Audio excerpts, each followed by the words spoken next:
Hello, all, and welcome. Today, I got a special guest, the one and only Ryan Roger Athay, who puts out what 5 million Close. videos a day. Well, it's about four. You nearly got my name right. It's like a test. It's Athay, or is it? Ryan Roger Athay. Loki That's what can't get the last I name thought. I right. said that, or what did I say? I think it was Athay. I thought I said Because there are Athay. some people, some Yankees, that have my name, my last name, but instead of an A, it's an E. Well, I think that's more screw up at Ellis Island because I know my family's name. They switched for the last name. They switched it from an A to an O there, and our family just never bothered to fix it. Really? Yeah, That's what we never. happens when you open your borders, even for an island. Oh, this was 1800s. This was back Well, in the 1800s, back when you actually had to work for a living. And all right, just a sec, I'll be right back. sure. Back here if you want to keep the troops entertained. Well, hello everyone. I hope you're doing well. Welcome to Gorilla's Random Thoughts, or as I like to call him, Gorilla Jordan.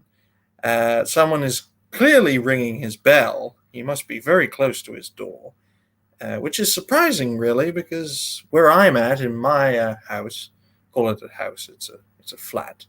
That's a British term for half a house. Um, yeah, I'm as far away as I can be from the door.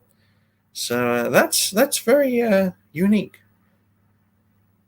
But at this moment in time, I am in command of Gorilla's Random Thoughts. Is there anyone in chat? Let's have a look.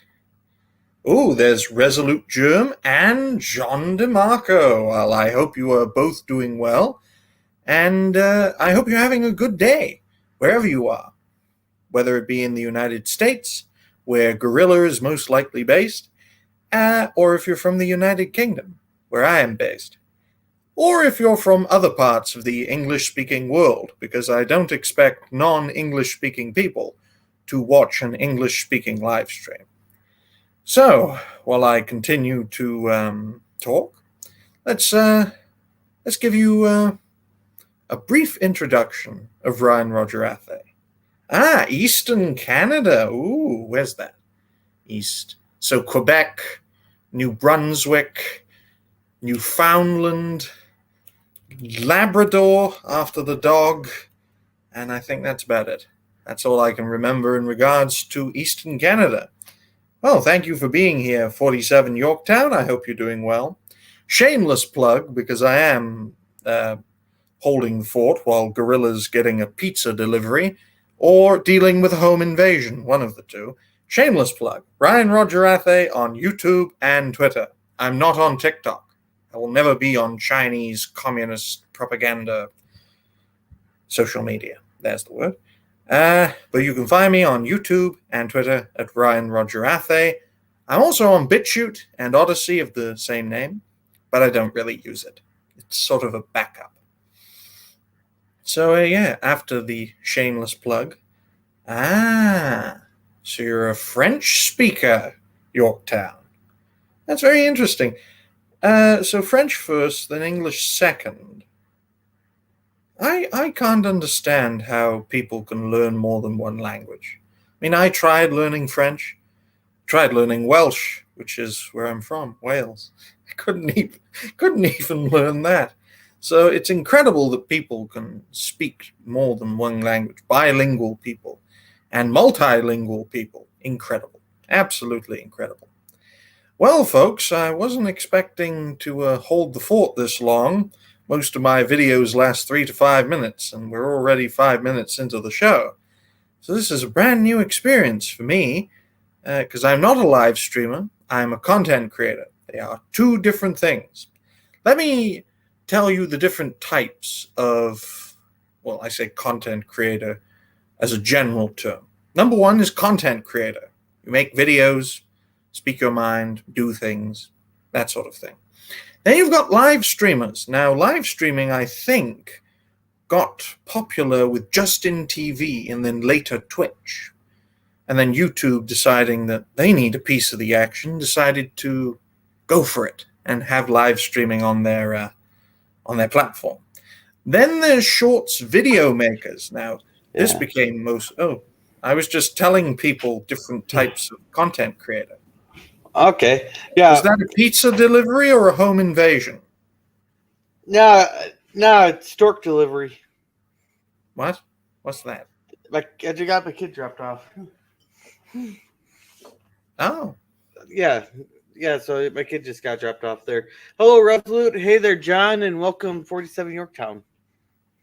Well, one thing we've learned today, folks, is that Gorilla is a parent. I think. Yeah. Unless I'm wrong. Yes, Gorilla is a parent, so he is far more responsible than I am. I do not have children. Yeah. And because Gorilla's kid is talking to him, I am now back in control. All right, I'm back. Oh, no, he's back again. He must have sent his kid to his room, or her room, or no, them room. You never know. Just need their watch charged. So, yeah. So, how did you come up with the idea of promoting different people's channels and that? That's kind of interesting there. Well, it all started from a surprising source. Tyrone Magnus, a content creator who has over 1 million subscribers, I believe. I gave my thoughts about him because I liked him as a creator and thought I should speak my mind about him. And he was kind enough to share my thoughts about him, as well as me thanking him for sharing my thoughts about him, and thanking everyone who subscribes to the channel, all the fellow Magnusites, of which I am one.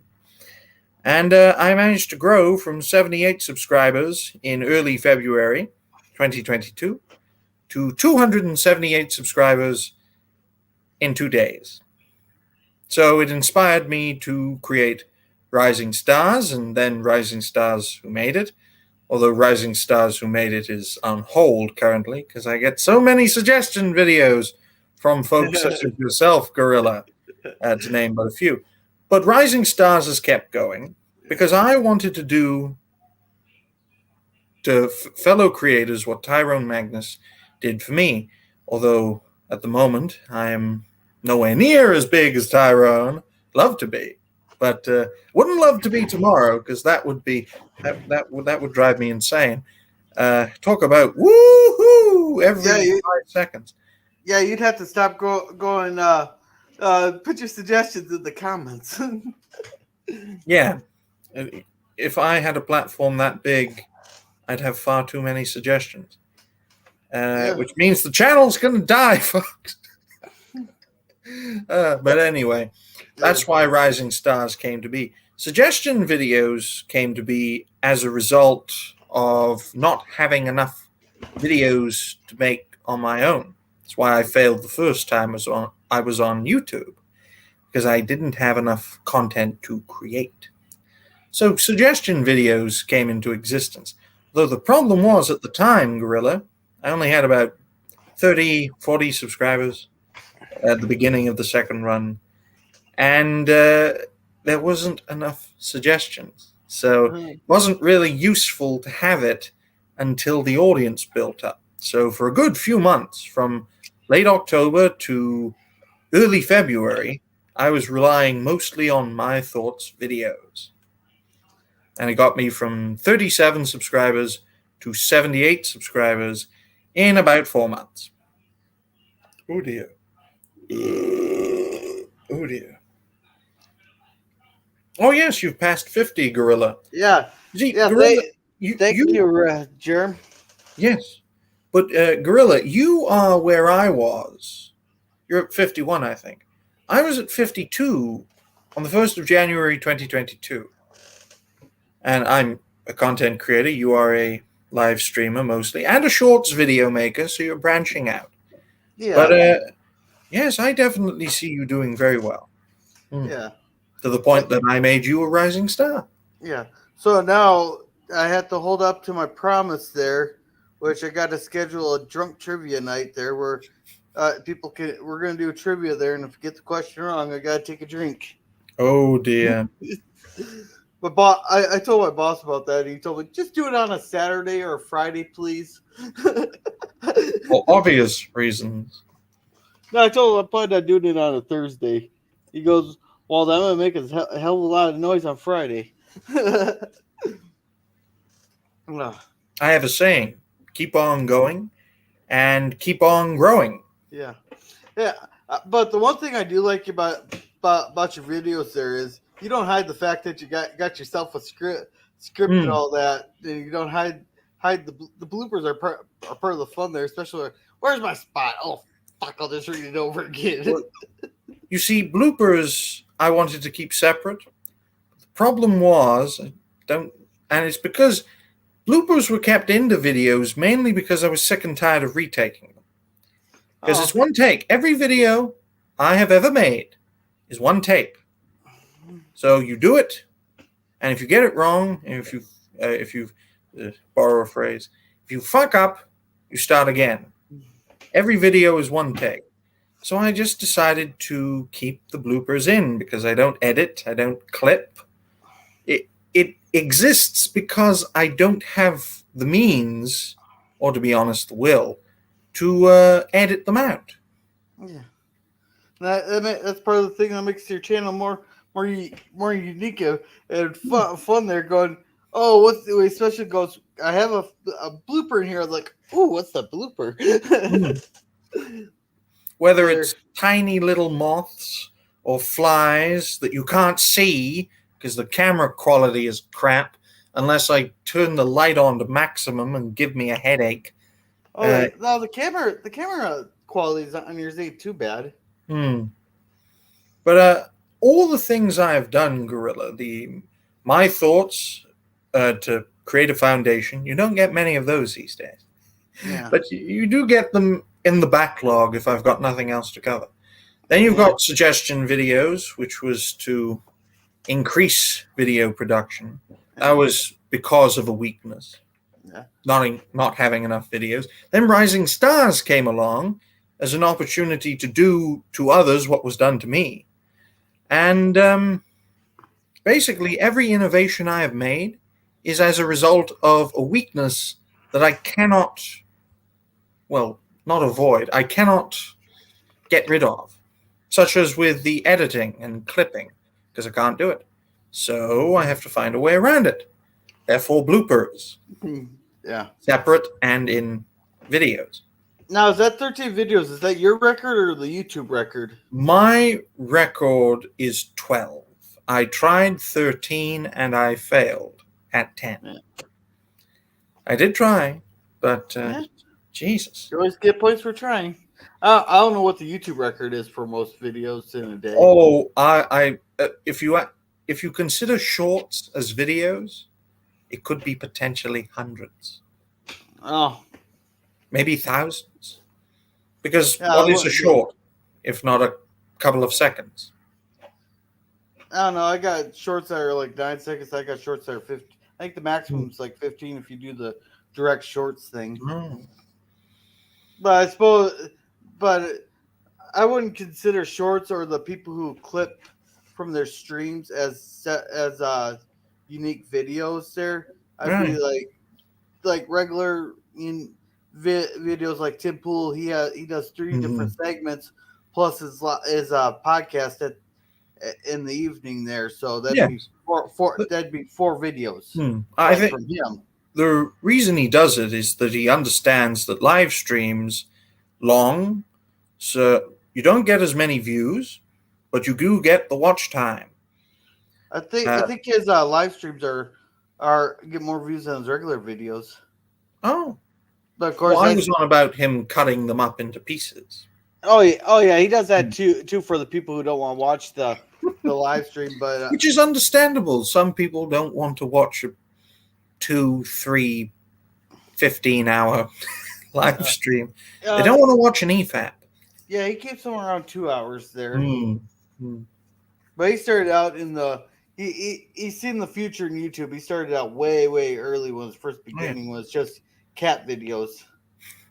Well, one of the first creators that I became familiar with who had been making videos on YouTube since around early 2006, he's now banned. His name is Stefan Molyneux. Now, I do like the guy. I think he's a clever guy. But the one thing that always annoys me about him is the freedomain.com/donate. Freedomain.com/donate. I Oh mean, yeah. I know you need to make a living, but in every goddamn video, do you have to ask for money? Because Well, some of the guys they do that every week, but they'll say it at once. Like Luke Rudowski, he advertises a T-shirt store, but he has some great T-shirts. They're funny. well, I have no problem with creators selling stuff. It's just I personally don't really wish to make money off of this. Otherwise, I'll just lose complete interest in it all. But I have no problem with creators, selling stuff or having memberships. Monetization, I'm in two minds about that because you're feeding into YouTube's profit margins. Similar with super chats, but I understand why people Yeah. want to make money off of this. It's like, what's the word? Squeezing blood from a stone? Hmm. Oh, and hey there, LDG. Welcome. Oh, hello there. Oh yeah. It's nice to And see that yeah. people are watching. Yes, that Oh, that is true. That's why I stopped doing it. huh. I know Resolute Germ. It is a weird concept, probably from an American. I'm making an assumption that you are a Yankee or someone of the Western world who's English speaking, who believes in freedom of enterprise, believes in capitalism, finding it strange that someone who looks like a communist, I mean, I've got the beard, I've got the receding hairline, doesn't want to make money. Because I got the look. I look like one of those trendy progressives, like tie my hair back and I'll look like Vosh did a few months ago. No, no, nope. Tying your hair back in a ponytail won't make it look like that. You gotta do the whole man bun. Oh no. Yeah. No. He is an American. So freedom of speech, freedom of enterprise, freedom to blow someone's head off. Yeah. And hey there, pop culture. Oh, Um, hello there. It's always nice to meet new people. yeah. How many of them will become rising stars in the Well, future? well, pop culture. There, he was doing makeup streams on Monday. Then he was doing he does watch party of the Ray Bradbury show. Makeup. Yeah, like in movies and stuff. Oh, Like I the thought movie. I thought you meant paint his face. Well, he may do that off camera. I'm not exactly sure. Each to their own, but no, he did movie makeup, TV makeups, and all that is pretty cool. Cool Oh, there. In Resolute Germ, he does watch parties. what I love about discovering new creators, Gorilla, is that we are each in our own way unique in how we approach this. Sure, we have similarities and hopefully we build connections with one another, but I wouldn't be where I am today without fellow creators sharing my videos as well as the people in their respective audiences watching those videos. So, community is very important, in my view. Yeah. Especially for bypassing YouTube's attempts to constrict channels, especially controversial ones, because you can bypass them by getting your videos shared by other creators and fellow viewers. Yeah. So, but I kind of did find out though that the term Yankee, I think the British used to call the Dutch people in New York Yankees, something about smelly cheese or something like that, and the Americans just took that and took it and made it their own. The United States of America, its people have always had a history of taking insults and wearing them with pride. Now, Yeah. you look at the founding fathers, the vast majority of them were from or had an ancestry within the British Isles.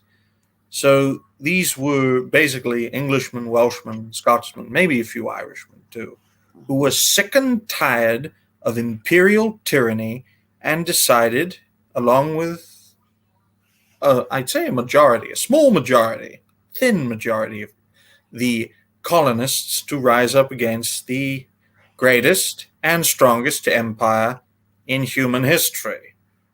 And they won. Incredible. Took them, how long did it take them?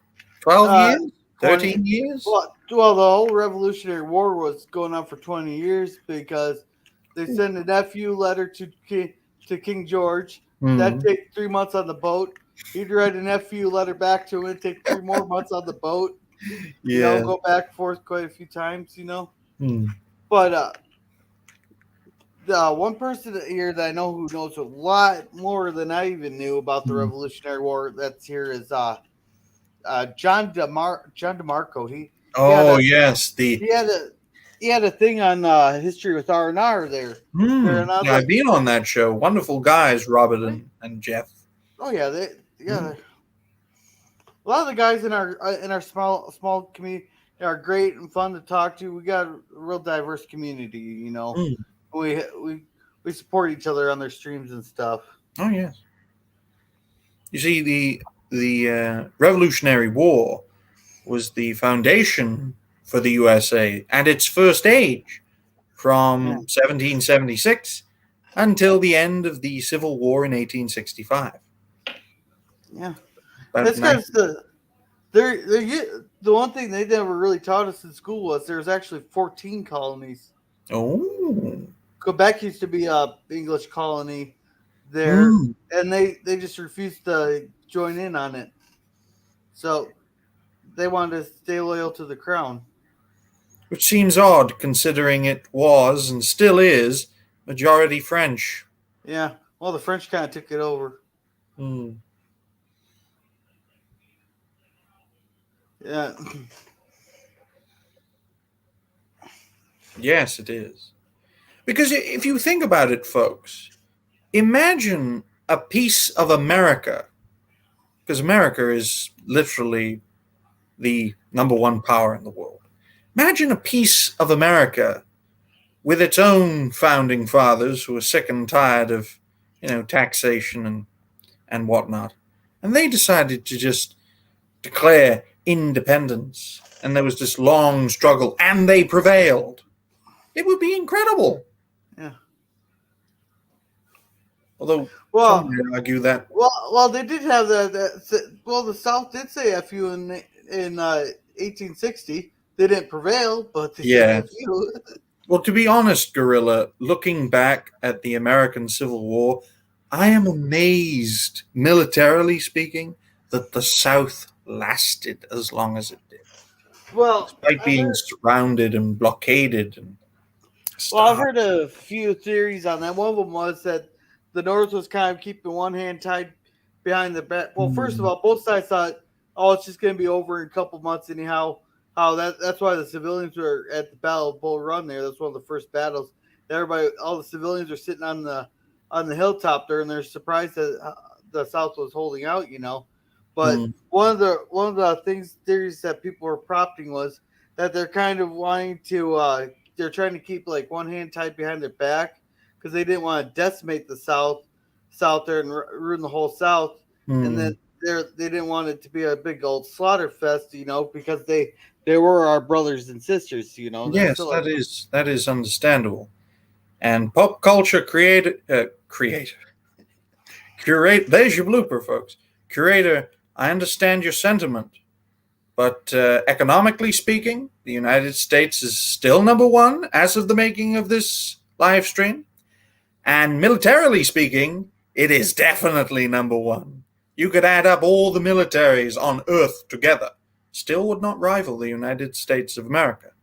Even if the People's Republic of China, and I think they will, become the biggest economy in the world, the United States within my lifetime, I'm 22. I'll be 23 in 2 days, one day, 22nd of June. In my lifetime, America will remain the number one military power, even if it's number two or number three in economics. But I do understand where you're coming from. America is not what it once was. But hey, maybe you can make America great again. You never know. Oh, there goes the algorithm. Oh no! I've ruined your channel, Gorilla. I'm so sorry. No, you're good. You're all good. Yeah, well, yeah. I wonder how well General Lee would have lasted Yeah. He was in top like of his today's class. He was top what? of his class at West Point, I believe. Yeah, he was. He was actually was asked to lead the Union Army there by Abraham Lincoln, if I'm remembering this correctly. But he felt that he owed his loyalty to his state of Mhm. Virginia. And to be honest, Gorilla, who the hell declares war on their own people? If you think about it, what kind of a leader declares war on their own people? Well, there's been numerous examples throughout history. It's, we never learn, do we? Hopefully, No. this time we will.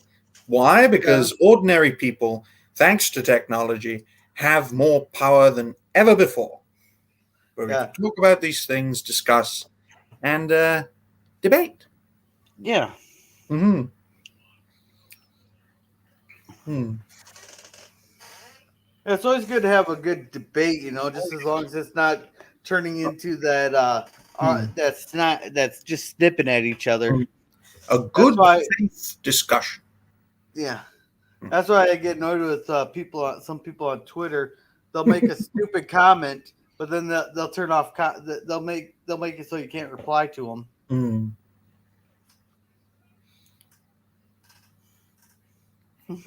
Yeah. Well, the guy literally in his monument sits on a throne. What does that tell you? Well, that was made way after he was dead. Yes, yes, of course.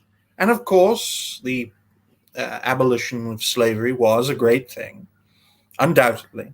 The end of slavery in the 19th century was one of the greatest achievements in all of human history. Why? Because before that, slavery was as common as breathing or drinking water. Yeah. The fact that it was almost completely annihilated by the Mhm. end of the 19th century, by the end of the 1800s, is incredible. Yeah. But as a What? result, it did decimate the economy of half of the USA. Yeah. What happened? What led to England ending their slavery 20 years prior? Well, it was a question, slavery was always a question of economics versus ethics. People, especially in Christian countries, like the empires of Europe, preferred to take economics over ethics. But that changed in the United Kingdom as a result of the American War of Independence. Why? Because the majority of slave owners within the British Empire at that time were in the colonies.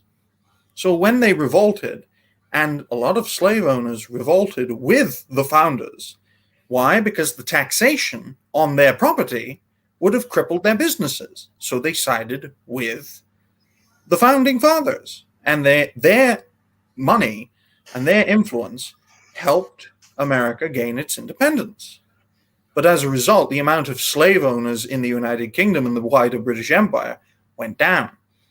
It went down far enough for abolitionists in the UK Parliament to challenge the power of slave owners and to first abolish the slave trade in 1807, so they couldn't trade, and then in 1833 outlaw slavery completely, but in order to stop a war, a civil war across the entire British Empire, they compromised with slave owners and compensated them for their loss of property. Why? Because if they didn't, those slave owners, with all their assets, because these are some of the richest people on earth at the time, would have used their assets to declare war on the crown. They wouldn't have won, but they would have seriously damaged the British Empire. So that's why the compromise was made. Yes, Okay. you're absolutely right, John. William Wilberforce, a devout Christian, pushed the ethical argument against slavery, and thanks to his efforts, slavery, the slave trade was abolished, and then slavery. Yeah. Peacefully. That is the key. It was done peacefully. No loss of life. Unlike with the United States, we lost 600,000 people in combat. Yeah. Please, go on. Well, I never even got told about that. I never even learned about that name. There's our mayor. There. Yeah, I think it's true. They saw it with the invention of the cotton gin and everything. Yes. There, that probably was a big component of it too. But when you have power and money, Gorilla, I think most people know you don't want to give it up. And the slave owners and the slave trade was immensely profitable. Immensely. I mean, in the United States, I believe in the 1850s, the value of a slave family, that is a man, woman, and 2 children, was about the same as a car today, a brand new car released, about $20,000, $30,000. Not quite worth a Tesla. No, not quite. But they were an extremely valuable source. And because originally they wanted to say life, liberty, and private property. That was the original. But they changed it to pursuit of happiness. Why? Because the founders wanted to get rid of slavery. But they couldn't, because the slave owners were the ones financially backing them. So instead of having life, liberty, and the pursuit of private property, they had life, liberty, and the pursuit of happiness. Why? Because private property, if it was enshrined in the Constitution, private property, then slavery would never have been abolished. At least that's my interpretation. Yeah. It also gives the government the right to seize your private property, though, which is not a good thing. Not a good thing at all. Well, that's kind of all changed from because the Fourth Amendment said you couldn't do it without a warrant, but now that changed. I'm not sure if that was the Patriot Act that changed that or some other act. All these bills that they try passing through are about 5,000 pages long, and they always sneak in all this other stuff in there. Yes. And then they got voted on the next day. There's some of these bills they said there's like 5,000 pages long, and they only got like 12 hours to read them. None of it's read. Even if they had 12 months, none of it would be read. Yeah. Because people in Congress, people in parliaments, people in government are interested in lining their own pockets. That is true. That is true, Joe. The time of slavery had reached its end. Any other topics? No, it's like we're sailing through waters that are heavily mined, and we've got to be careful in case we trigger a mine. No, I don't think we crossed any boundaries here. Oh, that's true. It is being kind of educational here, because I'm learning some stuff. And we're not being insulting or nothing. It's all being educational. I mean, you look at the United States, Gorilla. I divide the history of the U.S. into 3. The first age, 1776 until 1865.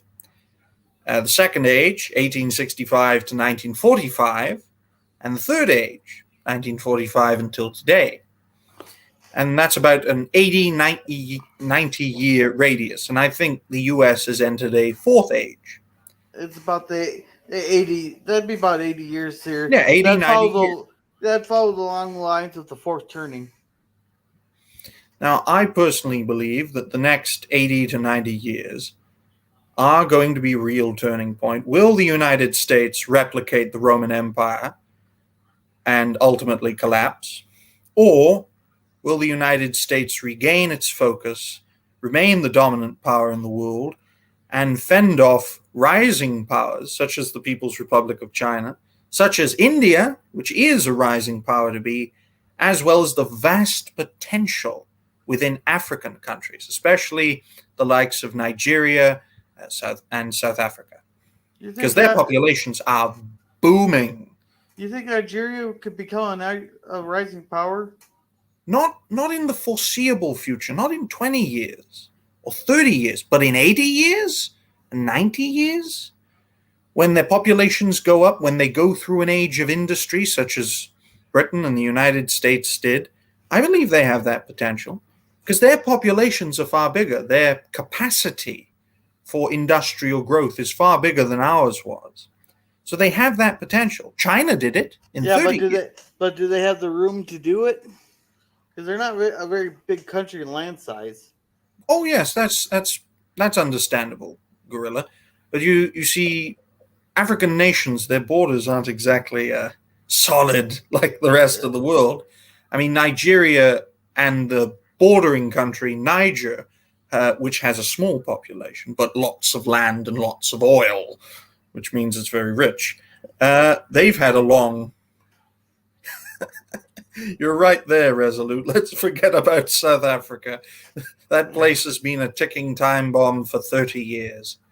But in regards to Nigeria, I really do think, maybe not within our lifetime, but maybe in 90 years, they could be the great power. They could be the Wakanda. You know, that false fake country.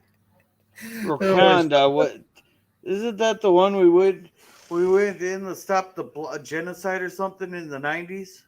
No, that was Rwanda. Oh, Rwanda. Wakanda was a African superpower, which is it's fake. It's not real. It was basically a black supremacist country that was conceived by a white American. Okay. Marvel, Black Panther. Stan Lee, oh. Jack Kirby. Okay, I gotta rewatch the show. I think I watched like one episode or something. Oh. Or is that Black Widow? I don't know. I gotta start getting into this Marvel stuff. I just haven't started on that yet. I've been watching mostly Star Trek and Babylon 5. Oh, well, Babylon 5, I think, is quite a good show. Star Trek, in recent times, has gone through the floor. I don't know. I've been liking Strange New Worlds there just as long as I ignore the continuity issues there. And I really enjoy Lower Decks. That's nice and funny. That Lower Decks is Rick and Morty in space. Yes. I've heard mixed things about Lower Decks. In all honesty, Gorilla, it has some raunchy humor and all that, but so some people might not like that. But everybody has their own taste. Yes. Personally, I grew up in an age of The Simpsons, South Park, and Family Guy. So I would assume, ladies and gentlemen, that Gorilla's Random Thoughts is in his mid to late 30s. Am I correct? You're a little off. Oh, that's a shame. I like being. I'm 30. Oh, 1992. You're 7 91. years older than I am. 91. You probably look younger. Yeah, I was 91. I don't know. My kid's not in the room, so. Oh, right.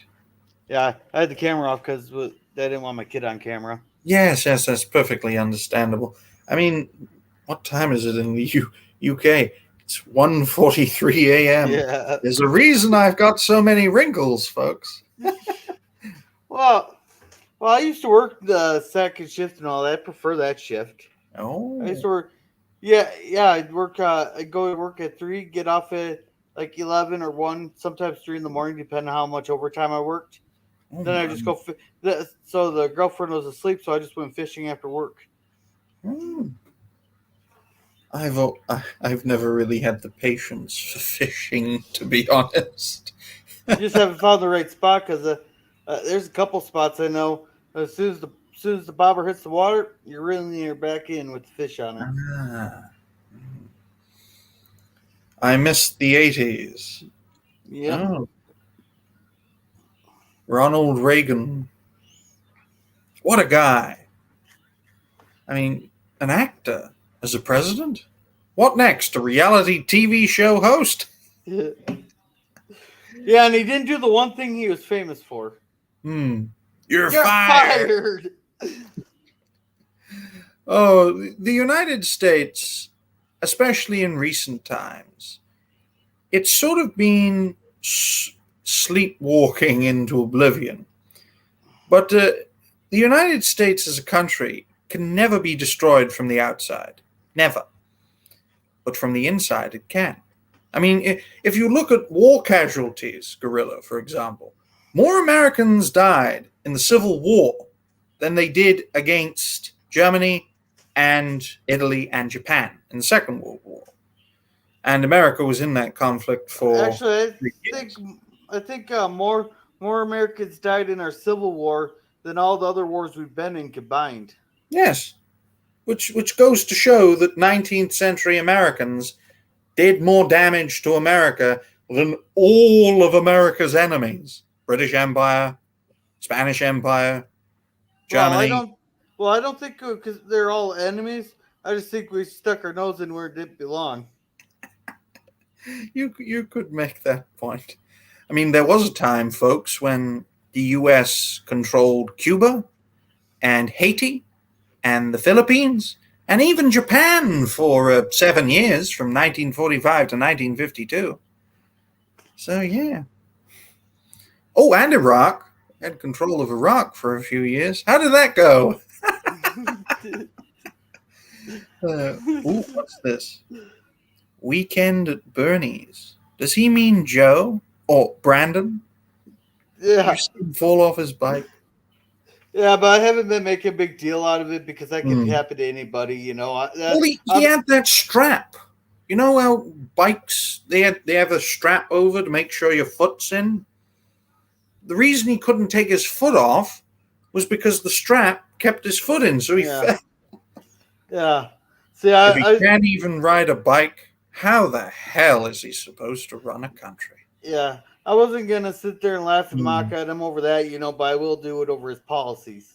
But I'm still laughing at that whole Brandon situation because when what was her name from? I think it was a MSN there. Covering When NASCAR. she's like, everybody was just going F Joe Biden there, and she goes, "You hear that? They're going, let's go Brandon." And what are true Americans great at? Turning a simple thing on its head, turning the weapon of the enemy against itself. Yeah, Incredible. And then using it to mock and belittle. It encapsulates everything wrong with the mainstream media. They lie or manipulate information, omission. Yeah, they would have been better off just ignoring it. Yes. Yeah. But what can you do? What can you do? For all we know, folks, the dead outnumber the living in the U.S. Yeah. Just remember that. Yeah. Every American could vote against Joe. Hey, it's nothing that we could say out loud. Every American could vote against Joe, and he could still win. That's all I'll say. Hopefully that doesn't get you banned, Gorilla. Yeah, maybe just a warning. I haven't gotten anything yet. I have. I've got 3. 2 of them were successfully appealed. They were on the coof. I think an algorithm just saw me talking about it and said, "Oh, this is bad." The third one was on William Thomas, in which I called a biological man a man. And that got me a warning. I appealed, as I always do, and it was rejected. But now, the swimming authorities have banned people like this person, because we can't use real pronouns. Yes, that's true. Yeah. That just reminded me of a funny joke. I was like, Did you hear about that the Democrats were protesting fences around cemeteries because they're calling it because it prevented their people from coming out and voting for them. It just goes to show, if they can't recruit the dead, they'll just open up the borders on border counties and just let their voters in. But even that's turning on their side there because a lot of the Hispanic vote is voting for conservatives. Yes, because Hispanic Americans, Hispanic is the Roman word, Latin word for Spain. So Spanish and Portuguese Americans, which is what a Hispanic, I believe, is, they're very conservative, very Catholic. They're very religious, just like the Americans, although the Americans are Protestant. I mean, Protestants and Catholics have never gotten on, to be honest. I never said. At least they're Christians. By Protestant, do you mean is that the same as like Lutheran, or Yes. That's like Yes. yeah? Because I see Basically the ones that rebelled against the Catholic Church. Yeah, we got a bunch of Lutheran churches around here. We got a bunch of Catholic churches, but I've never seen a Protestant church. So I was wondering if that's they're virtually the same thing. Okay. Because there's a big near where I live in Northern Ireland, in the Republic of Ireland, there were violent clashes for 30 years, Gorilla, between Protestant, that is to say Lutheran and all the others, against Catholic, over who controlled the area. And it was a religious conflict. Wasn't Ireland there? All they're fighting is if one side took, if one side took took a side on an issue, there the other side would just pick the exact opposite because they didn't want to be in the same boat as like Northern and regular Ireland. Well, you see, the issue was who controls Northern Ireland. Is it Ireland or is it the United Kingdom? Now, Ireland is full of Catholics. Northern Ireland was full of Protestants, Lutherans, basically people who rebelled against the Catholic Church. And Britain was one of the few nations in Europe at the time. Yes, Protestant is an umbrella term. Okay, thank you very much, John DeMarco. That clears that up. Basically, Ireland was once completely under British rule. But after the First World War, Ireland rose up. In fact, they rose up during, but they failed. But then after the war, they rose up and took over most of the island. Now, all the Irish people who were loyal to Britain fled to Northern Ireland and set up camp there. And that's why you have Northern Ireland and the Republic of Ireland.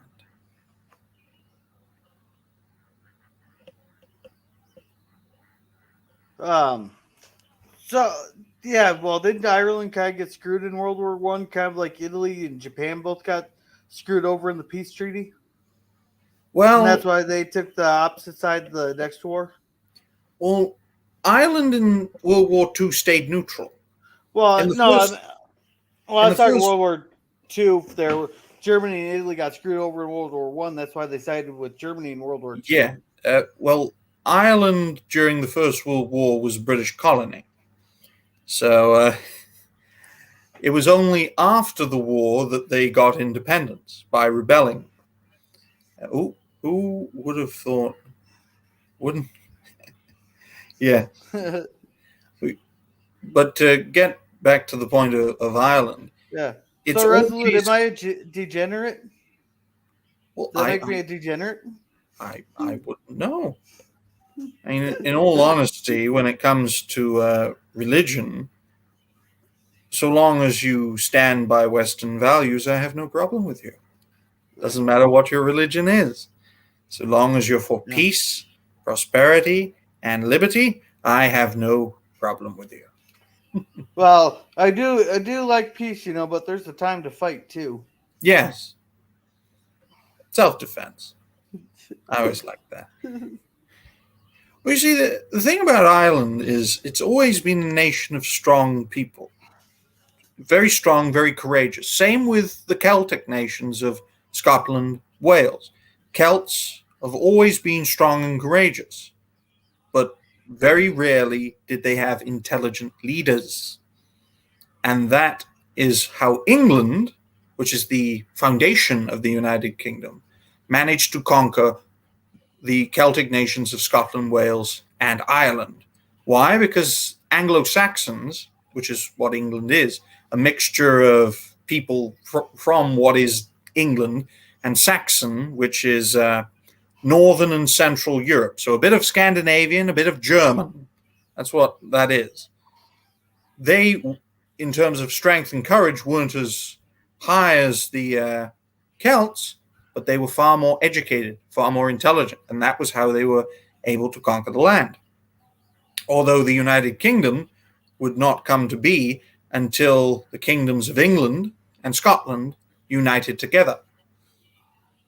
So yes, that's how that came to be.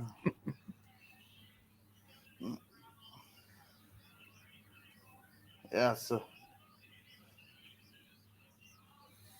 But at least all those Latinos and Latinas coming to the United States and settling are supporting traditional values, which we would like to see more of. Oh, yeah, yeah. Because we got actually. I work with a couple of them that were born in Mexico. They're in they they're not citizens, but or the one's not citizen. He has a green card here. Mm-hmm. I think his wife is an American citizen. There, I think he's becoming one. Mm-hmm. There, I'm not. I think the other one is an American citizen there too. But that I think they're more on the libertarian side of things. You know, Well, that's they're understandable because libertarian principles, especially when it comes to borders, is much more what's the word? Loose.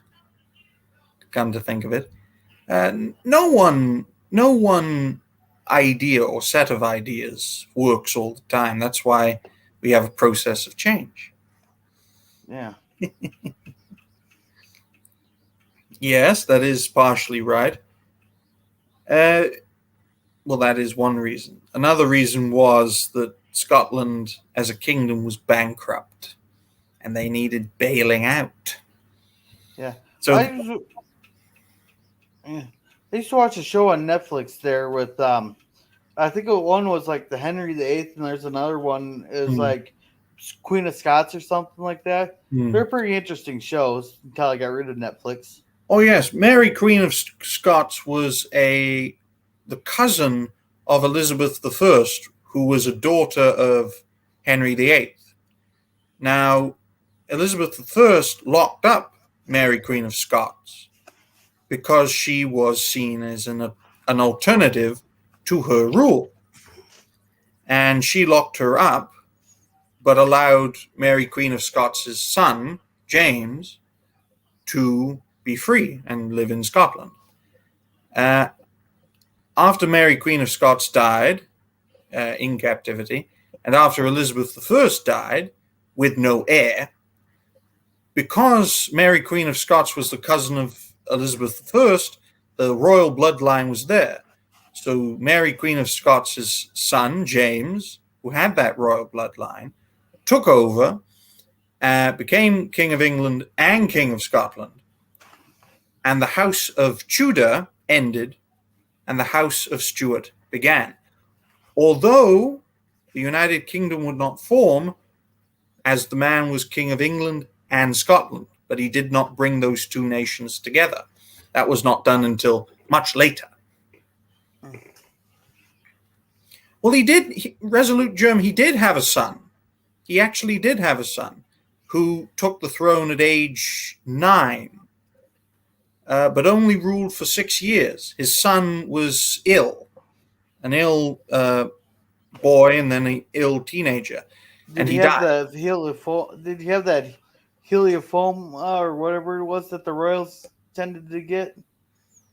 Not that I'm aware. Inbreeding was not that common with the royal houses of England and Scotland at that time. It was mainly in continental Europe. Yeah, because because I know World War I was just one big old family feud. Yes, that's because the German royal families of many German states at the time, because Germany was only recently created, 30, 40 years before World War One. So a lot of princes, princesses, kings, and queens of Europe had German ancestry as a way of guaranteeing peace, a peace that didn't last. Yeah. But Yeah. back then, it was much less of a problem. I think he was just an ill child who wasn't looked after properly. Okay. Are the Habsburgs even still kind of around, or did they finally die off? Well, the House of Habsburg died as a royal family with the Austro-Hungarian Empire in 1918 when the First World War ended and that empire collapsed. But the family, I don't know if they still exist, but the Habsburg family can trace their origins as back as at least 1,000 years Yeah. from Well, the 9th century, I think, 9th or 10th century, until the early 20th century.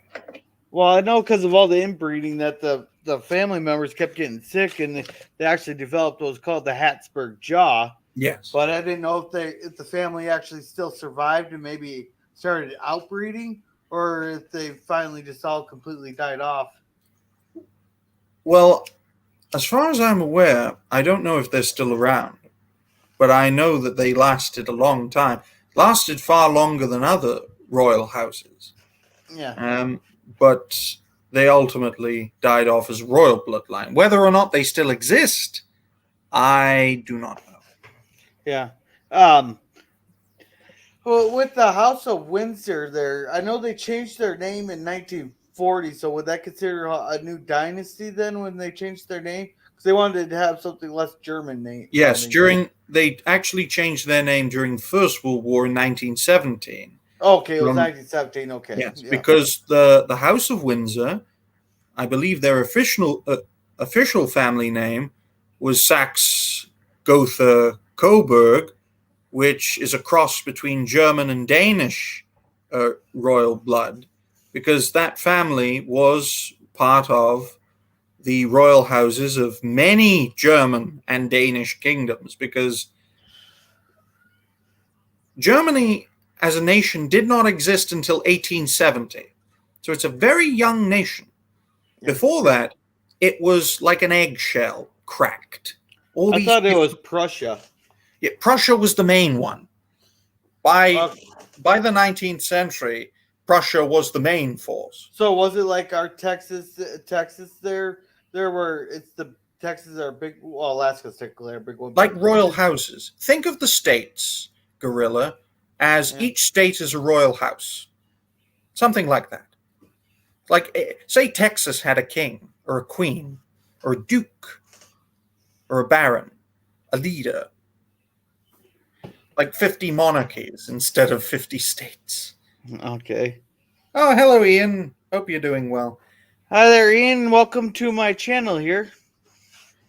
Even though Prussia was the main force, it wasn't until the victory against France in the War of 1870 that they finally decided to bring all the houses together.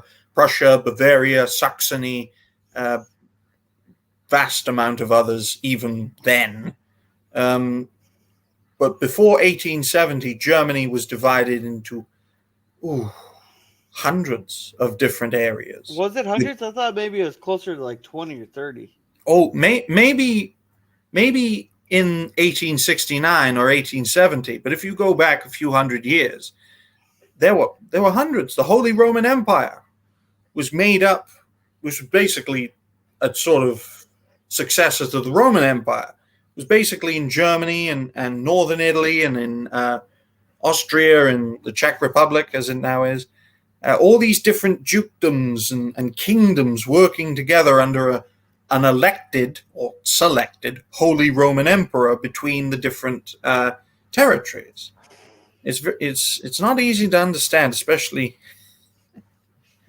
Well, if they did leave that egg cracked, then Germany would not exist. In fact, most of modern-day Germany, Gorilla, as it is today, isn't, in fact, where the founders of Germany come from. Prussia. Most of Germany's founding state, Prussia, is now in the territory of Poland and Russia, a place called East Prussia, which is a bit of territory in Europe that's not connected to Russia. Yeah, it's inside of Poland's borders, ain't it? Yeah. It borders them with former Soviet states in the not Balkans, Baltics. But yes, most of founding Germany, most of Prussia, is not actually in Germany anymore. Okay. Hey, Ian, I'm going to go out on a wild limb here. And I'm going to guess you're from Israel. No, he's American. He's trolling you. Oh. That's what he does. He likes playing little tricks sometimes. I think he's a comedian. No. I just recognize that as the Israeli Greek. Yes. So. I mean, speaking of Israel, Jesus, outnumbered, outgunned, still winning. Winning. Yeah, one country I would not want to go up against, especially for the Air Force, is Israel, because like the United States, we have like a 3-to-1 kill ratio there. At least that's the last I heard, and Israel has like a 20-to-1. Yes, and they need it. Because in all honesty, Gorilla, they're not just outgunned or outnumbered; they are severely outnumbered. Yeah, I was impressed with their Iron Dome system. They need it because the Palestinians, to give them credit, those who still fight, fire thousands a day sometimes into Israel because of all the Islamic people. The Palestinians are some of the most courageous, some of the strongest minded, some of the most resilient of them all. They fundamentally believe that the land which is currently Israel should be Palestine, and it was. It's a very complicated history. Very complicated. That's complicated all the way back 2,000 years ago there. But watching them launch hundreds of rockets into Tel Aviv and all that a couple of years ago, I was watching that Iron Dome system take out 98% of them. That was impressive. Yeah. But the Palestinians, they won't give up. They will not surrender. In fact, as far as I'm aware, Hamas, which controls Gaza, which is one of the few Palestinian places that keeps fighting against Israel, they've made it clear that if Israel attacks them, that they will fight to the last man, woman, and child. Anyone who does not fight will, according to their laws, be So that's the kind of people that Israel are up against. And it used to be much worse. It used to be Egypt, Syria, Lebanon, Jordan, Saudi Arabia, hell, even Turkey. The entire Arab world was against them at one point. Yeah, with what was it, when Israel was first started getting going in there, they only had like 600,000 people. Yeah. They had like 3 different Arab countries going against them. Egypt, I think Iraq was the other one. Yep. And Jordan, I'm thinking, or was it Lebanon? I don't know, one of the other ones. But the thing is, they'd only attack, like one country would attack at a time. It wasn't organized. The one thing about the Arab world is that for all their strength in numbers, for all of their courage in fighting, they have never been well organized. And they have never been led by anyone who we consider in the West to be militarily competent. Yeah. Now, that was the case with the Yom Kippur War, but the Israelis were caught off guard. The Arabs, the Syrians, and the Egyptians attacked during a Jewish holiday, which caught them completely off guard, which caused Egypt to retake the Suez Canal and ultimately Sinai, which Israel had taken during the 6-Day War. Well, I think Egypt dropped out of the war after like one bomb dropped on an airport in Cairo. Well, I think that was during the 6-Day War, because during the 6-Day War, Israel decided to wipe out the military capabilities of the Arab world using their air force, ending the war in 6 days by crippling the Arabs' military capabilities. Hello, Professor Brainy Specs. Hope you're doing well. Hey there, Professor. Welcome. We're having a very interesting conversation tonight. And Resolute says it was not very complicated. Europe decided it belonged to the Jews. Yes, after the Second World War, the horrors of National Socialism had been rightfully exposed, and the people of the West decided that the Jewish people needed to have their historical homeland returned to them after centuries of Islamic rule. Well, decades of British rule after the fall of the Ottoman Empire, but before British rule, centuries of Islamic rule. So yes.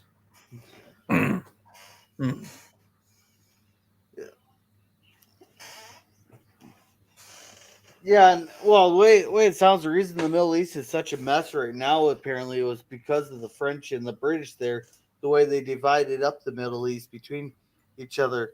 And hello, Long Brain TV. Hello there. Hope you're doing well. Yeah, Yes, it was after the fall of the Ottoman Empire, Gorilla, the end of the First World War, the British and the French decided to take pieces of their land for their own. Because back then, Turkey, Ottoman Empire, controlled the Middle East. They controlled that area at their height. The Ottoman Empire controlled North Africa, the Middle East, and southeastern Europe, up until a point of taking the whole Mediterranean for themselves. That was during the Middle Ages. Their power gradually decreased over the centuries until the First World War, when they really only controlled what is today Turkey and the upper Middle East, as well as parts of Saudi Arabia. yeah, and they didn't divide it up. They divided it up based on land, not by how would you say it, tribes or Yeah, people. or, And that caused a lot of problems. Yeah, of course, the Middle East has always been a mess for the last 3,000 years.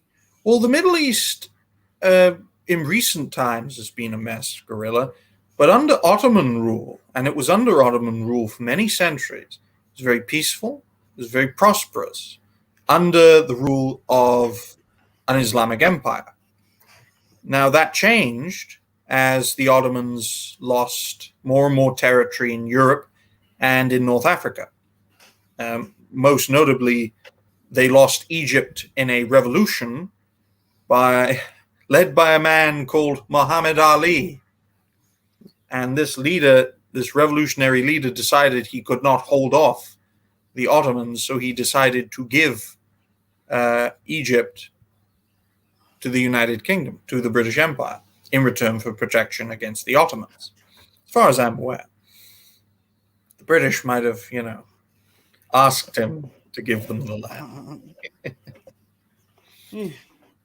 Yes, the last 100, well, certainly since the end of the Second World War or the First World War, the Middle East has been a war zone. Yeah, I think that though fell kind of under. I don't know if you ever played Rome Total War. Mm-hmm. Yeah, there's a lot of times the diplomats will go, become a protectorate or we will attack. And it's accept or we will attack. Resolute Germ is very hard, not hard, is very right when he says that Ottoman rule was very corrupt. I mean, Islamic law that they held onto was very strict, and in some cases is still held true in Saudi Arabia and in Iran, two nations that don't get along, even today. But yes, I can understand that point of view. Well, Iran's just another example of us sticking our nose in where it didn't belong. Well, if you think about the Ottomans, Gorilla, they were not the world power, but they were a world power for quite a few centuries before ultimately declining and falling apart. Yeah, how did they manage to keep all the infighting done? What kind of government were they? Oh, they were a sultanate. They were an absolutist monarchy. If you broke their rules, especially their religious rules, they would kill you. They'd cut your hands off, chuck you off buildings, the kind of things that the Saudis and the Iranians do today. Okay. That's because Islamic law, Gorilla, can never change. Everything is a punishment. So they ruled with an iron fist then, basically. Yes. And that's how they kept all the infighting from degrading them.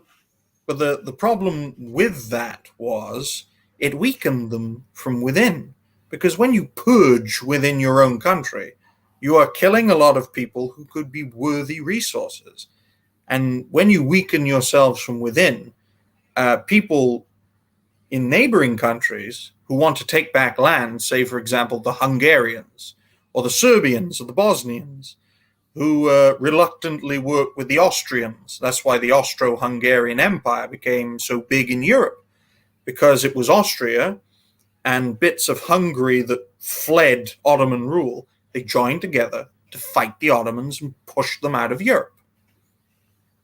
Yes, although Russia is more Orthodox Christian, whereas the Ottomans are Islamic, their rules were similar.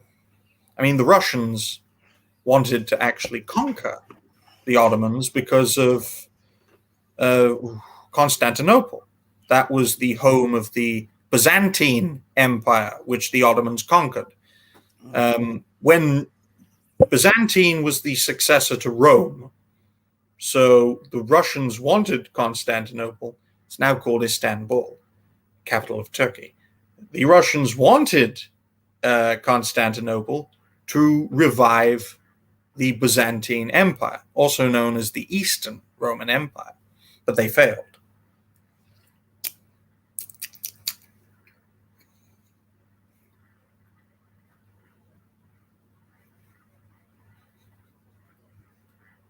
When I usually do this, I think the host is going to speak.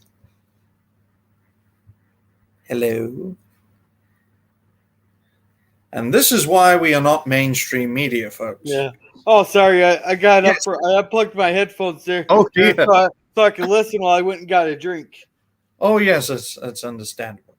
But we're well, I'm trying my best to talk about a lot of history, centuries worth of information into a few minutes, and it's not easy. Uh-oh. I'm out of milk, so I better switch to beer.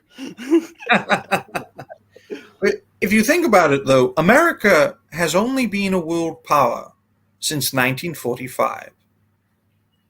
Like the world power. Before World War II, the United States, militarily speaking, was not a world power. World War II was the kick in the backside.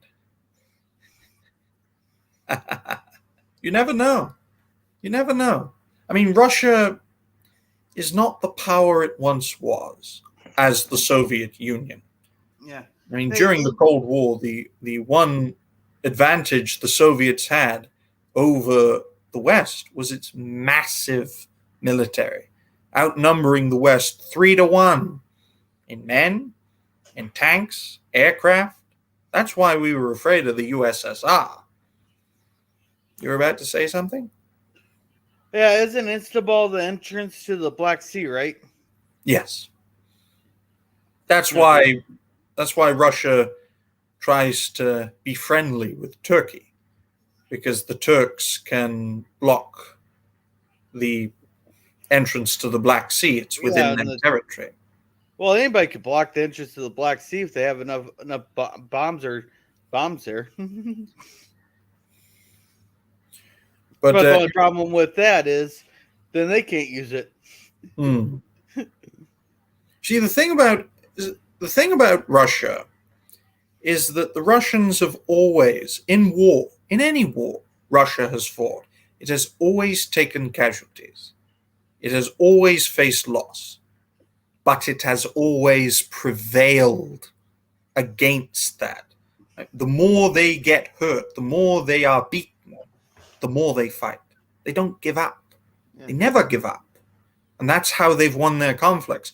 And that's why that's a unique disadvantage that the West has, Gorilla. We are not willing to take those losses. I mean, look at Afghanistan. Look at Iraq. When thousands died over a decade or 5 to 10 years. 2 decades. Yeah. There were protests. There were calls to pull out, rightfully so. I mean, in Ukraine, Russia could lose 100,000 troops and still fight. They could lose 1 million troops and still fight. They could call in reserves. That's because they employ the Zaporozhian method. They They just send wave and after wave Yes. after wave of their own men. Yes. And that's the unique advantage Russia and China and North Korea and Iran and Cuba even have over the West. They are willing to bleed for victory. And I don't believe Western nations are. Yeah. In Well, I a know it- direct military. Exactly. Exactly. Yeah. You are correct, Resolute Germ. Throughout its history, Russia, the USSR, the Russian Empire, never been afraid of taking losses. Never. Yeah, I know. With during World War II, they had a brilliant plan that stopped the Nazis in oops, I said the Nazi. Stopped the Germans in their Just call them National Socialists. I'm Yeah. sure Yeah. you'll get past it that way.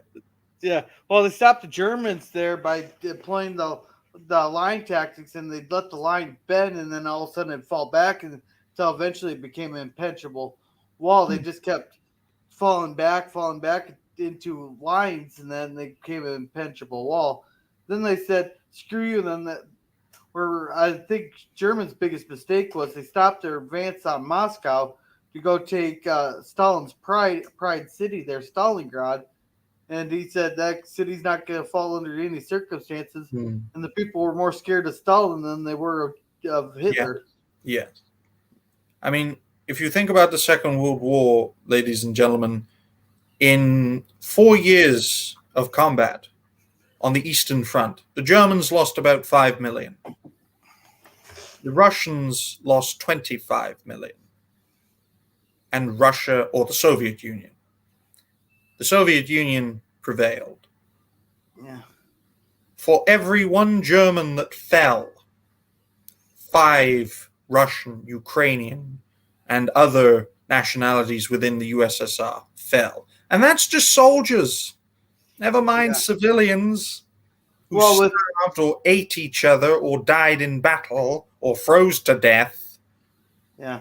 Well, with the Ukrainians there, if Hitler didn't, oops, I said another naughty, but if he didn't see them as a lesser people there, then he will have had like 5 million more soldiers to go on the Eastern Front if he didn't think of the Ukrainians. In all honesty, Gorilla, it's incredible that the Germans got as far as they did. It is incredible that they were on the outskirts of Moscow. It was incredible that they were able to be outnumbered, outgunned, and still win for 1941 and 1942. By early 1943, they were on the defensive. By 1944, they were in full retreat. And by 1945, they were dead. The fact that they lasted that long on the winning side is nothing short of a miracle, and shows you, ladies and gentlemen, the power of organization and discipline, even against an enemy that outnumbers you and outguns you. Yeah. And hey there, Thomas, welcome. And of course, deep stuff here. Yeah. Yes. Yeah. Well, what amazes me the most is every invader of Russia has made the exact same mistake. They thought they could beat Russia in 3 months, and then they'd still be in Russia during the Russian winter. Yeah. In fact, ladies and gentlemen, from a geographical standpoint, from continental Europe, it is quite easy to attack Russia, the plains of Russia.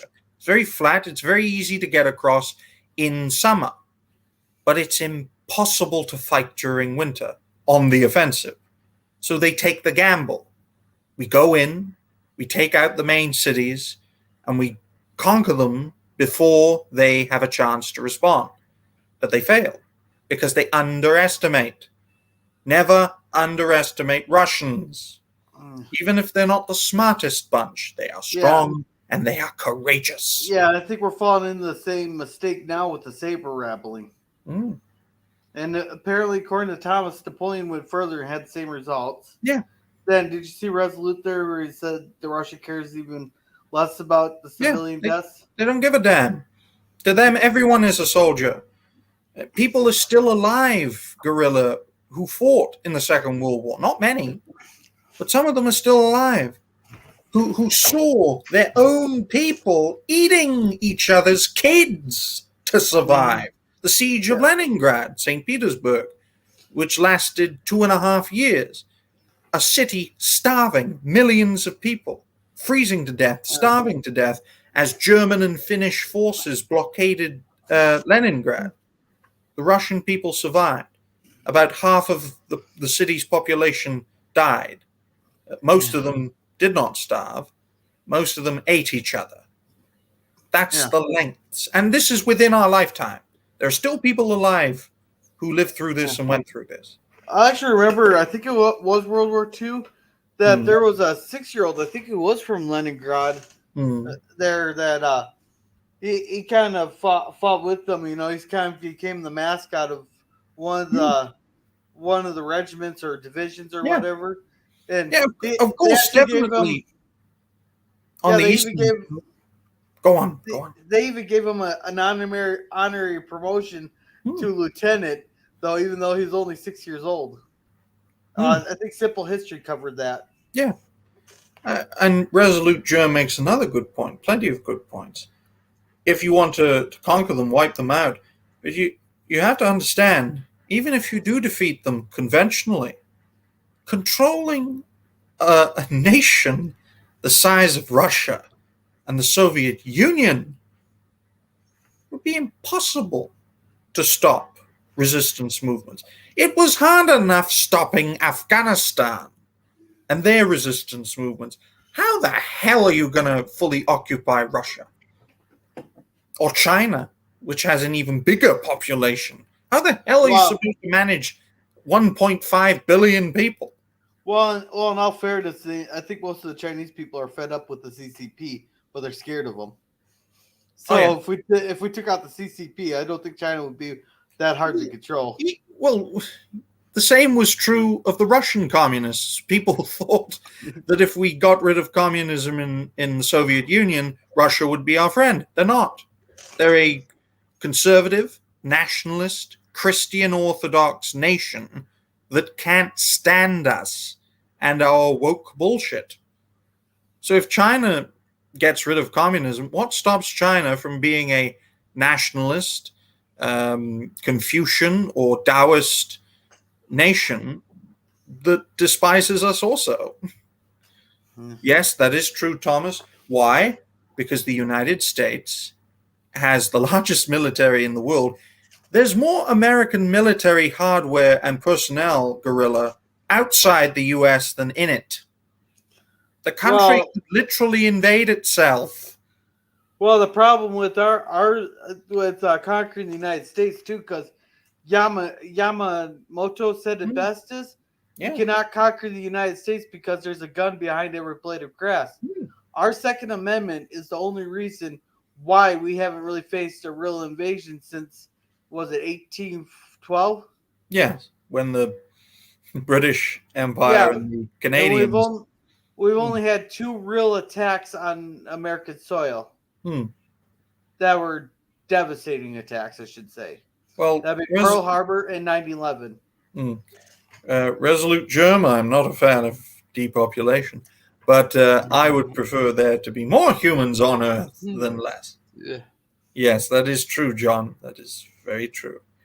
Russian people are, in my view, are to be commended for their history. They've always had a history of struggle, always, since the founding of what is now considered to be the first Russian state, the precursor, which was ironically called Kievan Rus. The foundation for modern Russia dates all the way back to the Kievan Rus, with its capital being in Kiev. So the foundation of Russia, Gorilla, is actually in the capital city of Ukraine, which they are currently attacking. How ironic is that? Yeah, John DeMarco here has a Picard thought. John is a very intelligent man. I've heard he's an encyclopedia when it comes to Star Trek, and he seems to have a very good knowledge on worldly affairs, too. Oh, yeah. Yeah, we can't have John DeMarco have drunk trivia because he wouldn't even be able to take a sip for Star Trek trivia. The United States doesn't have to worry about outside threats. The greatest threat to the United States is those within certain states, California, New York, Illinois, basically the cities of those states, who are indoctrinating millions of young people to believe in an ideology that we thought we defeated during the Cold War. Why? Because the communists infiltrated education, they infiltrated government, they are masters in infiltration. McCarthy was right, folks. He was more than damn right. They were everywhere and still are. I mean, you look at the teachers with the funny colored hair who tell kids about their pronouns. And that's the infiltration. Yeah. My mouth is dry. I'll grab a beer. Oh, I wish. I might get some water though. Okay. Let you speak. Yeah. Yeah. So then we also, what's with Bayside, New York? There, Thomas. Yeah. So we're waiting for Ryan to get back there. I will be one of these weekends here. I'll be doing a 50 subscriber stream there, and I was thinking of doing drunk karaoke just as long doing some kind not drunk karaoke, like a drunk trivia night there. So that'll be a real fun night. They're doing trivia there. But my boss told me I had to do it on a Friday or a Saturday because otherwise he's gonna sit there and make as much noise as he can on the next day. And oh yeah, history of R&R, they go deep in that stuff, especially you, John, and Zoe were there on there. And evil. Oh, I thought so. Is Bayside actually part of New York City then? Because I've only heard of the 5 boroughs there. Well, let's see: Staten Island, Bronx, Queens, Manhattan, and I can't remember the other one. And that's the Kuroga headquarters. I mean, if you think about New York State, Gorilla, what keeps it Democrat? One city. That's the same with Oregon, Washington, Minnesota, Illinois. They're all controlled by one city. Yeah. That is why democracy on its own would destroy the United States of America.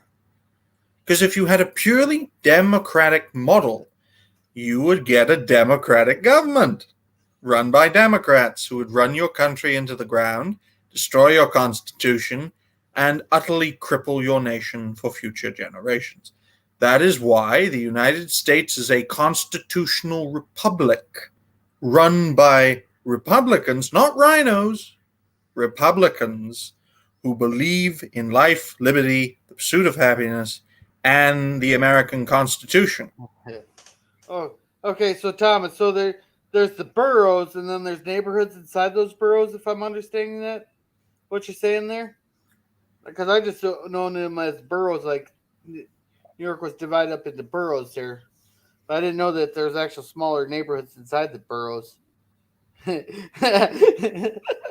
and welcome, 54.5 Access Radio. Welcome to the channel. Welcome.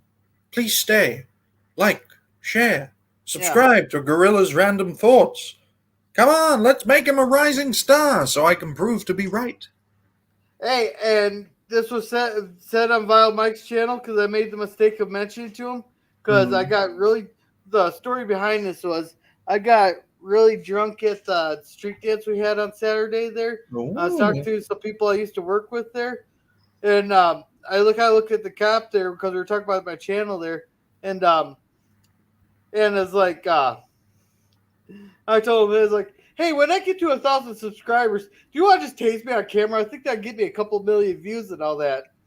And he just told me that's too much paperwork there. I was talking to Val Mike on Sunday, so we made the deal when I get to 1,000 subscribers, He said he'll gladly come over to where I'm at. And he'll borrow a taser. He'll come where I'm at and tase me on camera. You are mental. Be careful what you wish for, gorilla. Hey, You well, may that's not get the it. word. Hey, that's not the word I always get told I am. Usually I get told the R word. So Oh let's see. my. Yeah, I got the reference here. There, I watch History with R and R a lot when it's on there. Thomas, there. It's such a shame that Admiral Doom Uh, is no longer with us because he was a very, what's the word I'm looking for? Analytical, dedicated, all of those things. What am I? yeah, Detailed. yeah, He knew what I, he was talking about yeah. all the time. I never got to actually meet Admiral Doom. I found the Neither did I, channel unfortunately. afterwards. There. Uh, let's see the thing. You're talking about the holding on to a prize as vast as Russia. That one. Is that what you talk about, Professor?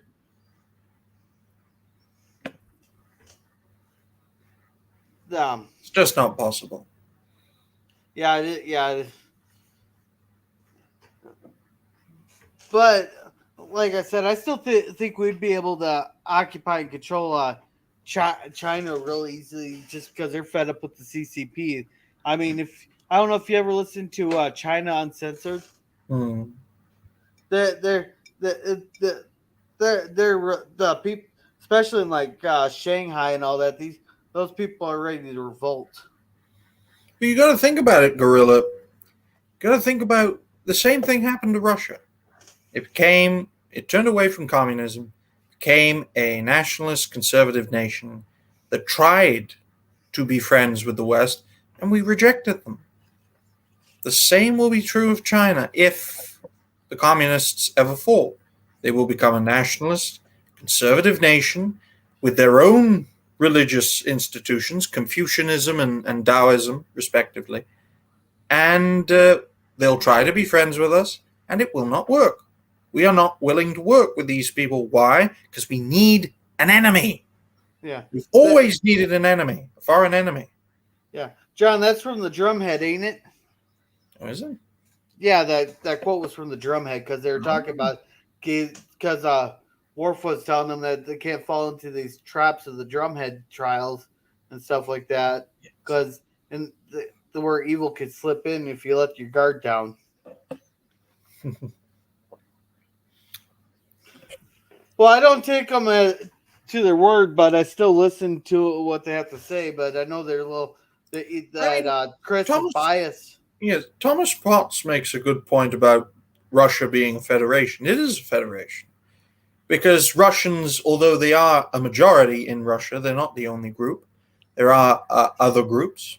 Yeah, Russia does have a sizable Muslim population, although in recent times, unlike with other Muslim populations in the West, they are quite peaceful. Now that wasn't the case in the early 90s with Chechnya and the Caucasus, but Russia is a federation. It's made up of a multitude of different peoples and nationalities.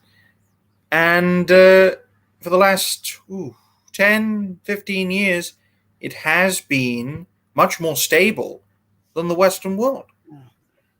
Hey, John. So is that when Wayun and Gulty Khan were talking in Hmm. ops there, and they had to and Wayun was just saying just wipe out the Earth so there's no rebellion, and then Dukat was trying to talk him into working with the humans. Is Yes. that the part you're talking about then? Hmm. I don't know. I'm a bit. I think Bourbon Arrow is the best arrow of Trek so far. Even though I do like Strange New Worlds and Lord Dex, it won't beat um Bourbon Area. Yeah, and I believe it was Wayun 4. That's one of the neat ideas that they had with DS9 is just making them Vorta's clones because they wanted to bring Wayun Un back, Hmm. but he died in one of the episodes there. Yes. They did not expect the character to get well Return. received, and as a result, they adapted, thankfully. Um, Yeah. in regards to Star Trek was once a great show, television series, less successful movie franchise, but still quite good, especially by modern standards. And look how far it's fallen. Look how far Star Wars has fallen. Look how far everything seems to have fallen. Why?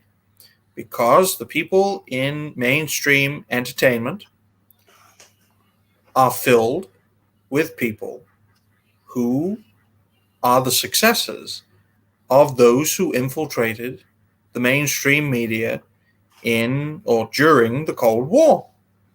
That's why Hollywood is full of lefties. That's why the mainstream media is full of socialists and communists. They're basically infiltrators who indoctrinate those around them. Yeah. That's why they get into schools, to indoctrinate your kids to do insane things. Get your kids out of state school. Your life may depend upon it. Well, ours is a pretty good area. We all know the teachers, and I know every single parent in my kids' class. So Good. You remember the Democrats were labeling parents as domestic terrorists. That's when you know that parents are seeing through what the Democrats are doing in schools, how they're indoctrinating children to believe in their ideology. Yes, Jeff Koons is a great actor, great voice actor, and a great actor in front of the camera. That cannot be denied.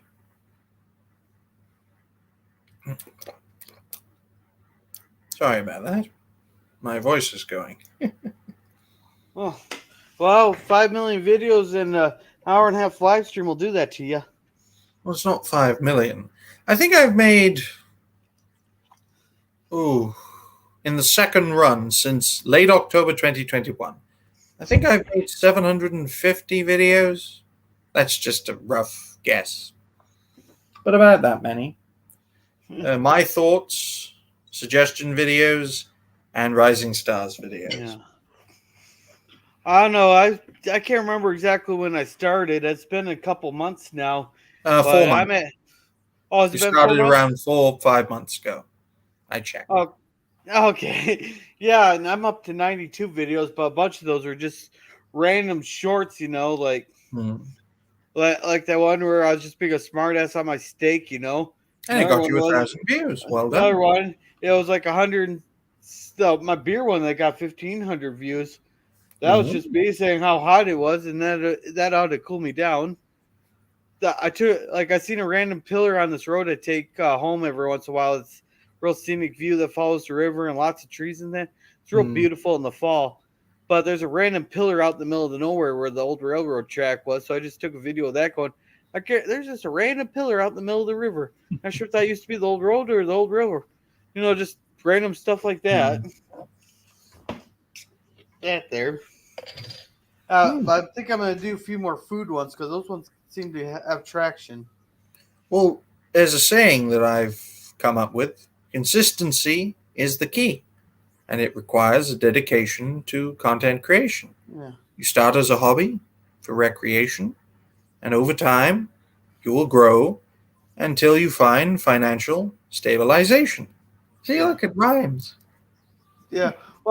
Mine there's a reason it's called random thoughts because I do a lot of Star Trek stuff, but I have random thoughts. Just like none of my shorts actually match except maybe a couple food ones. You're going through what I went through with my thoughts. Is that there's just not enough. On your own, you can't find enough things to talk about. That's why suggestion videos became a thing. But some channels are too focused on one subject. So, say a channel only covers Star Wars or Star Trek or Doctor Who or something else. And then if that franchise goes away from the public eye, their channel dies too. So you can get channels that are too focused on one thing. But then you've got channels that don't have an overall focus and can't really create enough content. So they never grow. So it's a difficult balancing act. Yeah. What I have done is to basically imprint myself onto the YouTube system to make as many videos as I can, share them out on social media, and try my best to grow without relying on YouTube systems. Oh, look, a person. Hey, LDG. No. Uh-oh, I seen your eyes for a second. Yeah. What is Then you this got crazy. social- Then you got crazy son of a bitches like me that just want to freaking throw a wrench in everything. What's going on? How you doing? Oh, nothing. We're having just a wonderful conversation here.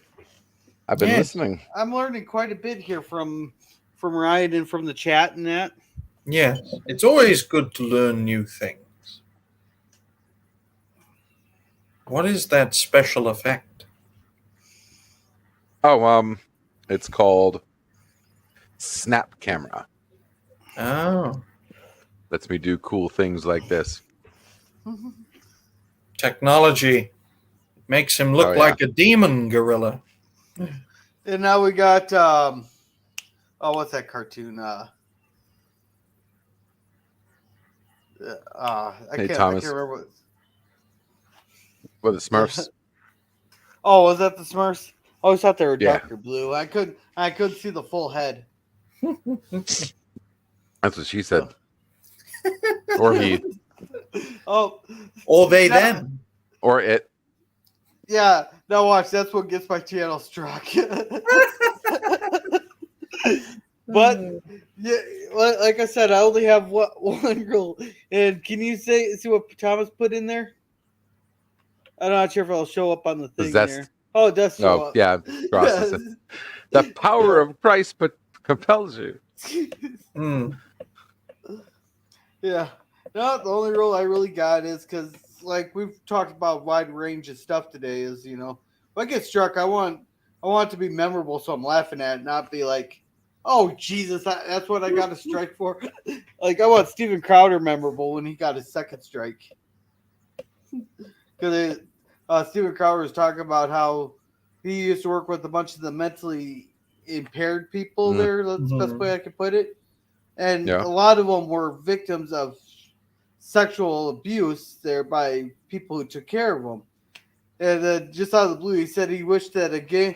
Well, I think Media Matters misquoted him, but he said he'd love nothing more than a bunch of, use the R word, to go out and, let's just say, enjoy a session with the tree to a bunch go. of people who are attracted to minors.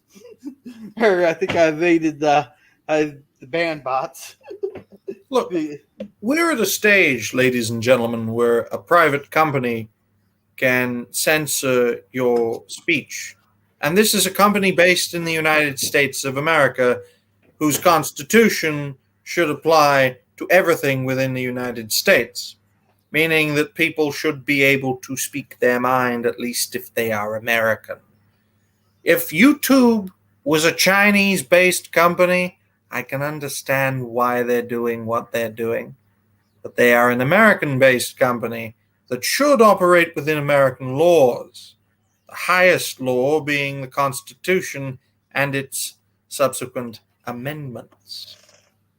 But no, they can shut you up whenever they want with a simple warning, or if they don't like you, they can just delete your channel. Like it's nothing. Okay, I just didn't know which part of it that got Steven Crowder struck. Germ, I'll tell you in 5 years' time, they will say that is map-phobic. We are dealing with people who are willing to take that next step. First, it was equal rights. Then, it was, well, Yeah. next, Hey, be insane. yeah, I wasn't pretty sure which part of it got him struck. So, but you're being awfully generous there, giving him 5 years. Yeah, but we are dealing with people who will stop at nothing. Yeah, but They you're will being keep on generous. going. But you're being generous with 5 years. Well, that's because more and more people are being aware. As Zax once told me in a comment, who's quite the rising star, awareness is our greatest weapon. The more people we can wake up across the world, the better. Because this is, in a sense, this is a world war without the bloodshed yet. Wow, I like this guy. Oh, thank Yeah, you. you should check out his- I said it was World War III has already started, and it's the first World War. It's the first World War that's truly a world war, meaning you have people within the same country fighting each other. Well, Everyone's fighting everyone. I personally think, what was your name again? LDG? LDG. I personally think that this conflict started the moment the Soviet Union fell. On Christmas Day. Possible. Great day. Why? Because all the communists who infiltrated the United States and Western Europe had no base. China was not the massive force that it is today, so they had to infiltrate and take root. That's why political correctness became this big thing in the 1990s. Why? Because that was the first moves. Yeah. And it's only getting worse. Yeah, and Thomas says free speech on YouTube is only for one side. Yeah, I was actually kind of surprised Ethan Klein got struck for what he said. Yes. And John does have a good point there. Yes. People use that argument they're a private company, but the problem is YouTube, Facebook, and Twitter took over the public square. Yeah. We no longer have the public square to talk to. Is the chat saying anything right now? Because you're really pushing my buttons to a Prometheus conversation right now.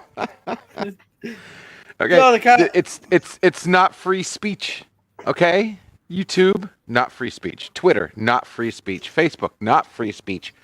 They own your speech. They're not a public square. We call them that. Yeah. Oh, yeah. Totally. This is just a general, like, this is what, like, everyone I hear saying, and they're calling Twitter free speech or YouTube. I'm like, no. They're publishing. They're owning your speech. They're taking your speech from you. That's why they can do whatever the hell they want to you. It's not free speech. They don't even advertise as well. Okay, YouTube kind of advertise like they're free speech, but that's bullshit. But you literally sign away your speech the second you click I agree to the terms and conditions of all the platforms. And we need to wake people up and stop calling these people free speech. I mean, Elon Musk calling Twitter free speech and $45 billion is the stupidest joke I ever heard in my life. Yet people were taking it seriously. We stand on the fourth age of the United States. Because if America can be saved, folks, the world can be saved. Because it has the power to change the world. Just in terms of military, never mind economics. But you were about to say, Gorilla? Well, all I was saying is the town square was where you could stand on the platform and say your ideas and all that. That you can ring a bell, go here's what I propose, blah, blah, blah. We no longer have that. We have YouTube, Twitter, and Facebook. But, so they are technically kind of the new town square. But so therefore, the First Amendment should apply, but it doesn't. Because people keep claiming it's a private company. That's where we need Section 240, I think it is. 230. 230 reformed. Yeah. It's like Section 230. Town. It's like the town is owned by a private company. If you think about it. Think about, say, Richmond in Virginia. Imagine if that was owned by just one company who made the rules. Or like Disney with their Florida castle thingy. Well, until recently, they made the rules. Yeah. That's why I said if you're gonna build a true public platform, it cannot be a company. It can't be a company. You will automatically lose. You will fail trying to build a public platform, online public platform as a company. You will fail. Simple as that. Oh yeah, Thomas. It's the same on Twitter and Facebook because, like, I'd made one comment on someone's thing, and all of a sudden, all the people ganged up on me. I don't know how many Yep. times I've had people tell me I should be castrated.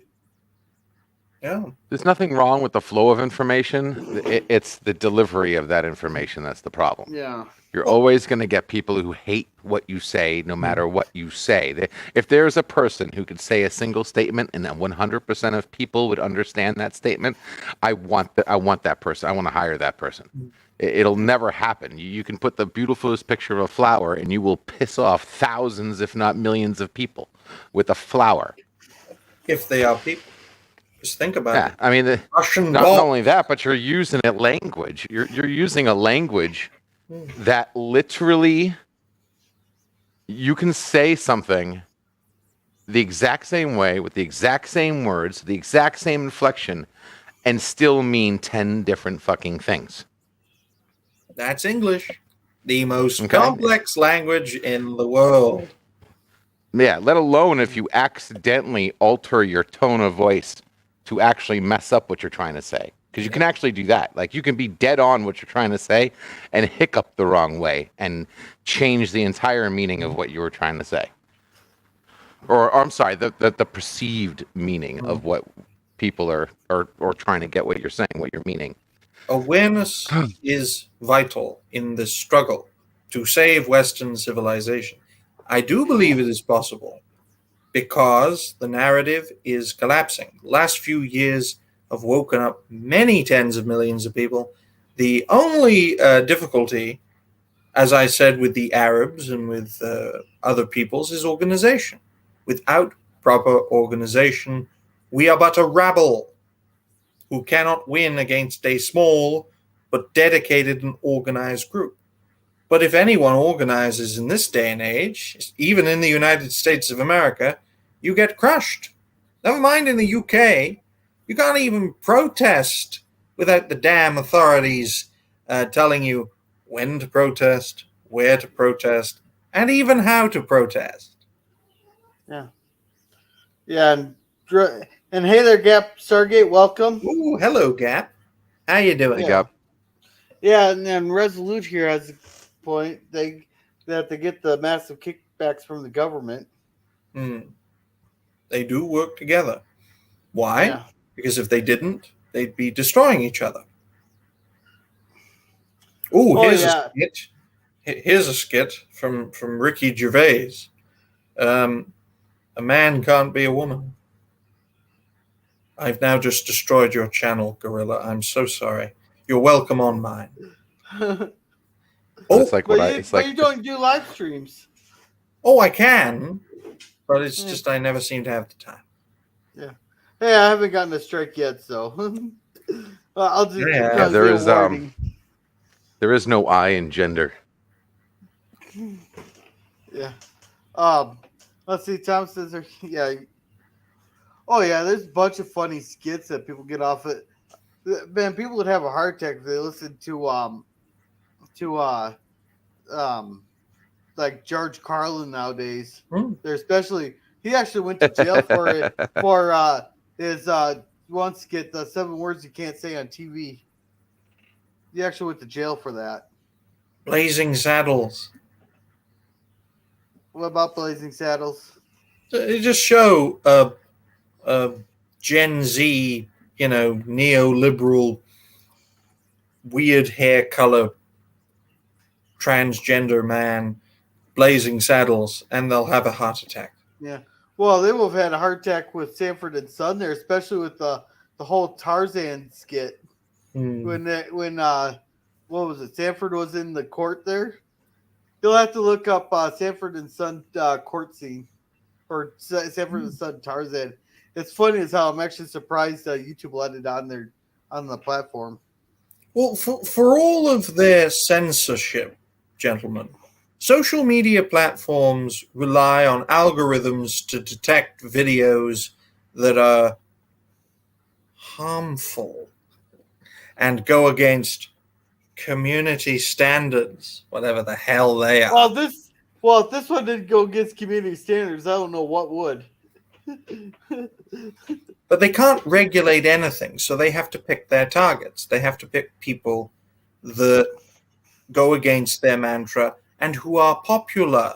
That's why they get rid of Alex Jones. That's why they get rid of Stefan Molyneux. That's why they get rid of other creators that I can't remember off the top of my head. Yeah. It's like cutting the head off of a snake, and they think that's how to deal with their opponents, which is us. But no. Instead, the snake becomes loads of little snakes. People like us. I mean, I'm comparing us with snakes, which isn't a good analogy. But if you think about it, they had hundreds of thousands, millions of subscribers. And because Alex Jones and Stefan Molyneux and a few others were banned, it causes their supporters to fill in the void on YouTube and speak their mind. So instead of 2 big problems or 5 big problems or 10 big problems, they now have potentially thousands or tens of thousands of new problems. So it's like cutting the head off of a hydra. And that's if I'm remembering that's Greek mythology, ain't it? The Hydra? I can't remember off the top of my head. Yeah. Yeah, well, I think it was Greek mythology. Ain't that like when you cut one off, 2 more grow back or something like that? Believe so. Yeah. But I remember first watching YouTube when I was 15, back in 2014, though I didn't have an account until late 2015.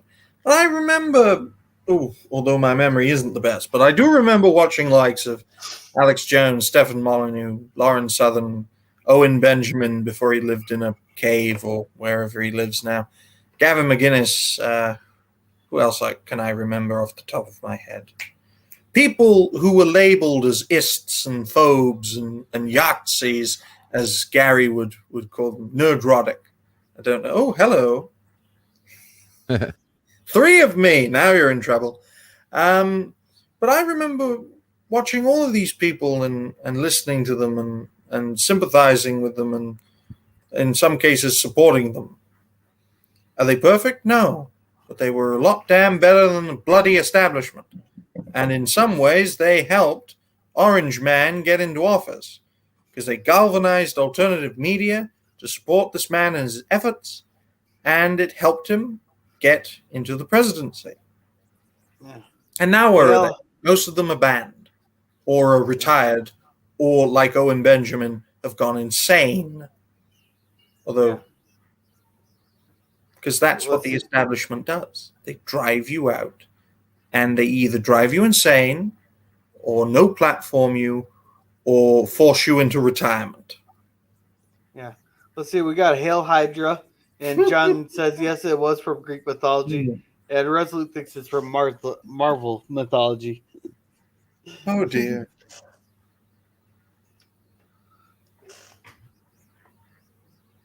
Yeah. See, I don't think anything will happen to us for speaking our mind, folks, because we are small fry. We are small fish. But if we had 100 times the audience, they'd take the stream down. I'm sure of it. Yeah, sometimes they'll do the quiet taking down and not even notify you. Other times they'll make sure you get they raise a bunch of hell about it. Sneaky bastards. Yeah. What do you think? I was about to say LDG. Just remember, he's Rudolph right now. Let's do good. He's Rudolph right now. Yeah. But yeah, I delete my live streams, so I don't have nothing to worry about. Oh. Yeah. Oh, dear. So does that I attack the problem the very way YouTube would never expect a YouTuber to do. Yeah. Do you right? still get the Who's going to delete their no? Who's going to delete their streams? Me. Yeah. That's who. And guess what? You've seen the shit that I get off in my channel. Yeah. I haven't had one issue. issue. Do you lose your watch hours with that? Yep. Oh yeah. You don't need them. He you don't need them. sacrifices. They got the YouTubers brainwashed. You're talking about awakening people. Well, there's infinite levels of awakening people. And people who are awake are completely dead sleeping to most other things. And one of those things is how the internet works. Like I was saying earlier, these are not public platforms. They're corporate, commercial, private publishers, advertisers. That's what they are. You know what I mean? The internet is the platform. Okay? That's the platform. The internet is. When you hook up your device, that's damn platform. You're already on it. You just need the means to be able to use it. And that's what we need. But as far as getting away with YouTube and be careful about having your channel shut down and stuff, delete your streams. Just be a live streamer. And if you're going to do... I'm sorry, one last thing. No. If you want to do videos, that's fine. Do a video that you know you're not going to talk about whatever and clean it up and do it, dress it up how you have to do it. But when you do your actual live streams, just delete them. Have your fun. Do what you got to do and delete it after. What I was going to say was that I personally think that in 5-10 years, most of us will not be on this platform. We'll either leave or be, as it were. Self-deleted. I can agree with that. Yeah. I mean, it's the same thing when we were on Napster, when we were on MySpace, Facebook, all the other ones before. Because platforms like creators, everything cycles. Rises and fall. Yeah. Everything cycles. And Ryan, here's the easy way to remember his name. Just call him Pickles. You can call me Everybody calls Pickles. That's a online nickname my friends use. Yeah. Pickles. Yeah. I think that's easier to remember. But I am the official spokesman for the Free the Net. Yeah. movement. So are you a dill pickle or the butter pickle? Sweet butter pickle. I'm Pickle Rick, bitch. You're lucky I don't have that clip right now. Oh my god, I didn't know you were going to ask me that. I would have had the clip ready. Pickle Rick. I wasn't expecting Gap to say that. So apparently, YouTube monetization is a trap. And Thankfully, it's a trap I won't fall into because this is not a money-making endeavor. At least not yet. Not in the foreseeable future. You never know. You never know. What I'm most concerned about, ladies and gentlemen, is making sure my hairline doesn't recede any further.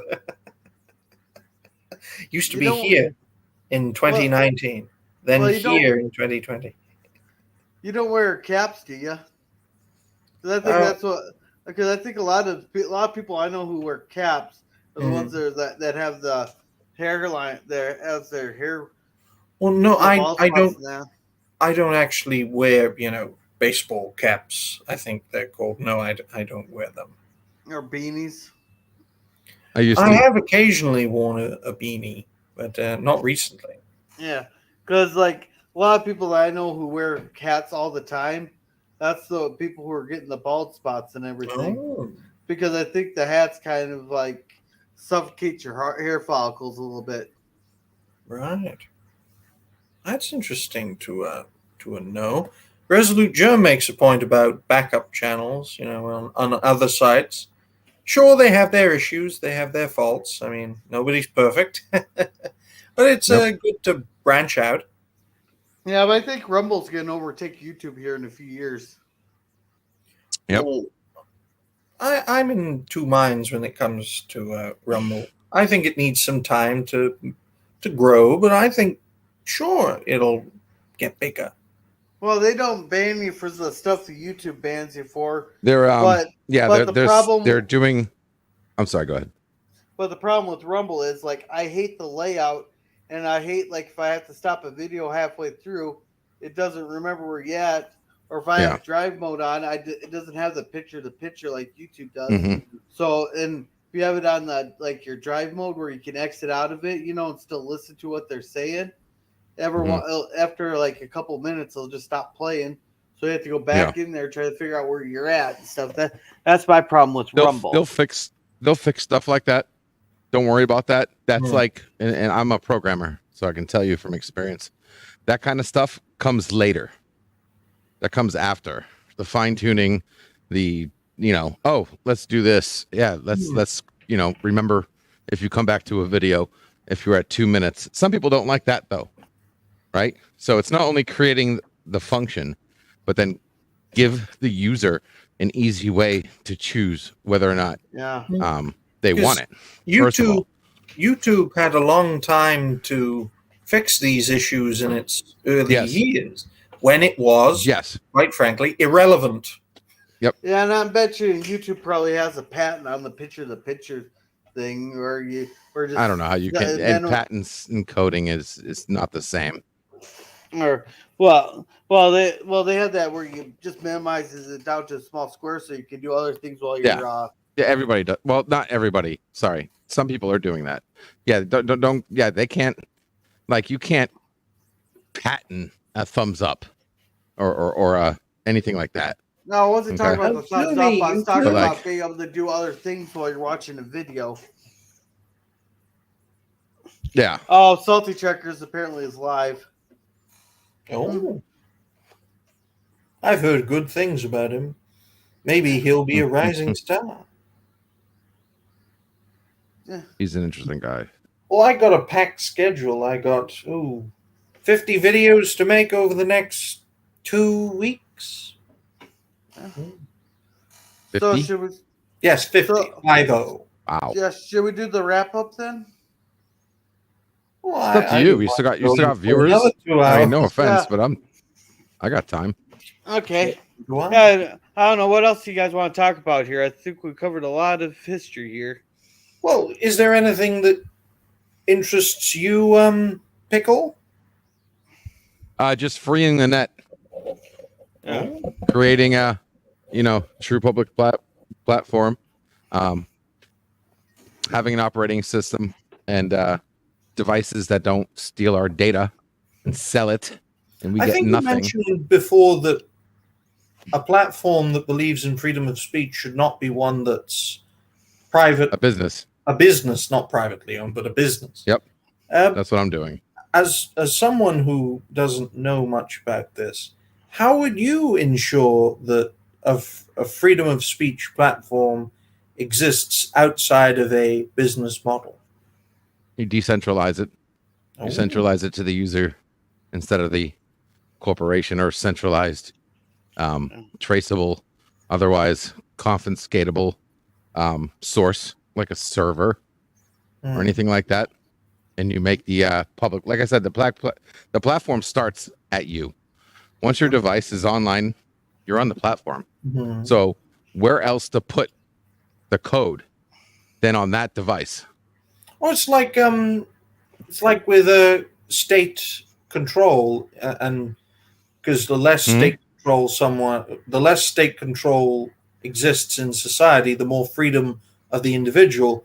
Would you like to put that in a sense for the online space? Take it away from state and corporate control and give it to the hands of the people. Well, exactly. Exactly. And they have no choice. You can't stop it when you do it that way. Like a sort of online libertarianism. I may be generalizing here. Yeah. So. It's not that it's not that you you know how to create a platform that's 100% freedom of speech? You don't actually create the platform. You create the means for the platform to exist.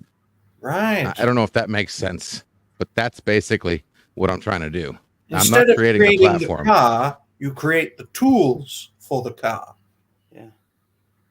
Hey, Resolute has a question here. What do you guys think? Basically, yeah. I guess that could work. Got some new cartoon DVDs. Should I do short or an unboxing? Well, as a content creator, Resolute, I would recommend an unboxing. Now, Gorilla is a live streamer and a shorts video maker, so he may recommend, a short for every DVD. Hey, look, there's this. Next video. Hey, look, there's this. Check it out. I don't know about Pickle, but I'd recommend doing the shorts of every DVD, like Ryan said. Yep, shorts are the way to go. Well, in a democracy, 2 outvotes 1. So go for the shorts, Resolute. Well, you know what the difference between a democracy and a republic is, right? I don't remember off the top of my head. Yeah.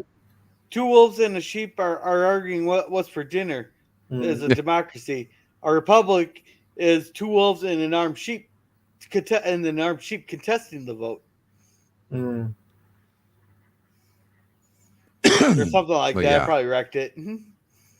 You got to take it away. You got to take away the choice for authority or government to stop us. Okay, you got to do it in a way that even they can't do anything about it. Well, you look at Europe. Europe is full of democracy, but without liberty. And I think the United States, at its core, thanks to its constitutional republic, tries to put the liberty ahead, or at least alongside, democracy. That's why the Electoral College exists, so that the rights and the liberties of people who live in the countryside are not infringed, so that smaller states have more of a say, at least in my view. Here, I'll be right back. My kid's not listening to me. It's hard to have a democracy when I don't even trust the voting. I don't even trust my vote. The one thing I'm guaranteed. Neither do I, especially when both of our respective countries. What was your formal name again? I keep forgetting. I should write it down. I don't actually put that online. Oh, it's just like LDG. LB. L is in Larry, D is in dog, G is in gorilla. LDG. I'll just write that down so I can remember. Which page should I put it in? Where's my scheduling list? Sorry about this, folks. I write everything down for a reason. There it is. There's a pen. You should see my table arrangement. It is essentially a white table with a big black briefcase, and then a history book, then a laptop, and a light. Yeah. It is quite mine's turned into a catch-all. Let's see, I got 2 bottles of beer, so I didn't have to run back to the fridge there. I got a book. I got 3 containers here that full of markers, pens, colored pencils, regular pencils, erasers, and flat. Let's see. I got my other camera that I don't usually use. I got some bubbles on here. Ooh. Let's see, what else do I got? An empty beer bottle from the other night that I never threw in the recycling. I got some desk cleaner. I got some Clip-Its. I got 2 remotes. A piece of my vacuum. Some sunflower seeds. A drawing my kid did. A piece of a sign that I still have to fix. That's quite the collection. And this is a thing you will never see on mainstream media. Just 3 ordinary, extraordinary, insane is more like it. By normie standards, we are insane, but we're in the Matrix, and in some ways we're awake, but we're not awake enough. We need to be more awake. We just need to find a way to be more awake. Not woke, awake. Any other questions, ladies and gentlemen? Come on, you can ask us anything. This has turned into an AMA. Yeah. Oh, I shouldn't have spoke for anyone else. It's an AMA for me. Do you have any questions for me? So what's your strongest point in history? Hmm? What's your strongest point for for like history and all that? What I know most of all is modern world history, so 1900 to the present day. Mainly Second World War, Cold War more so, because of the modern implications. The hyperpower years, which was the 10 years in which America was the unstoppable force from 1991 until 2001. Then 9/11 happened and put an end to that. Basically, modern world history. That's Okay. my specialty. And politics. Yes, I've been Yeah. learning about politics since I was 7. Yeah. That's why I look so old. Yeah. When you first were on History with R&R, I could have sworn you're a lot, like literally a lot older than you are, based on how much you knew and Hmm. how your thoughts there. Yeah, all this age, folks, it's not through hard work. It's mental strain in realizing just how insane the world is and just how evil our enemies are.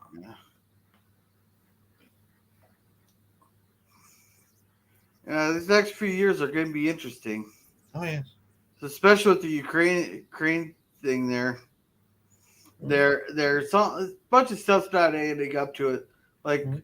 yeah, we're sending a bunch of hardware to Ukraine, but why is our hardware we're sending to them missing key components, like GPS units on it? Mhm. Why the hell are we bragging that we gave them the intelligence that killed 7 Russian generals, or why are we The bragging we gave them the coordinates to the Russian the flagship?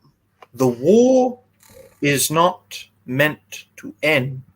It is Yeah, meant to be continuous.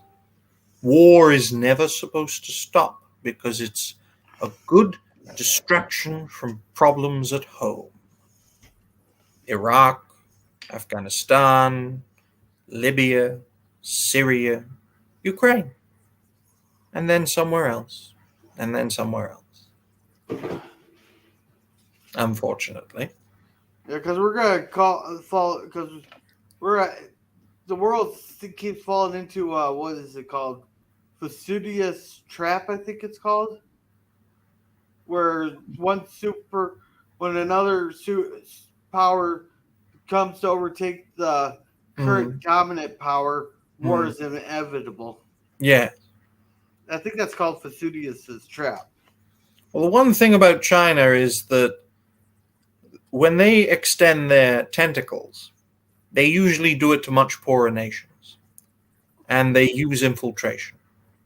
But in terms of their power as a military, it's much more regional than the United States.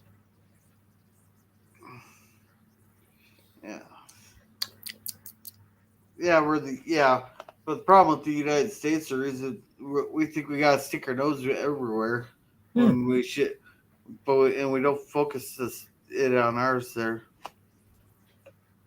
Yes, the United States' greatest strength is its greatest weakness: life, liberty, and the pursuit of happiness, not just in your land, but in all land, to Yeah, all people, at all times, or else. yeah. And John here, I get this reference. I understand. I get this reference.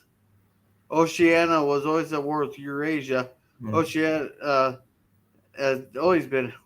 What was the third power in 1984? I can't remember. There was a East third power. Asia. East Asia. Okay. The war was never meant to end, it was meant to be continuous because Yeah. it distracts from problems at home. Yeah. 1984.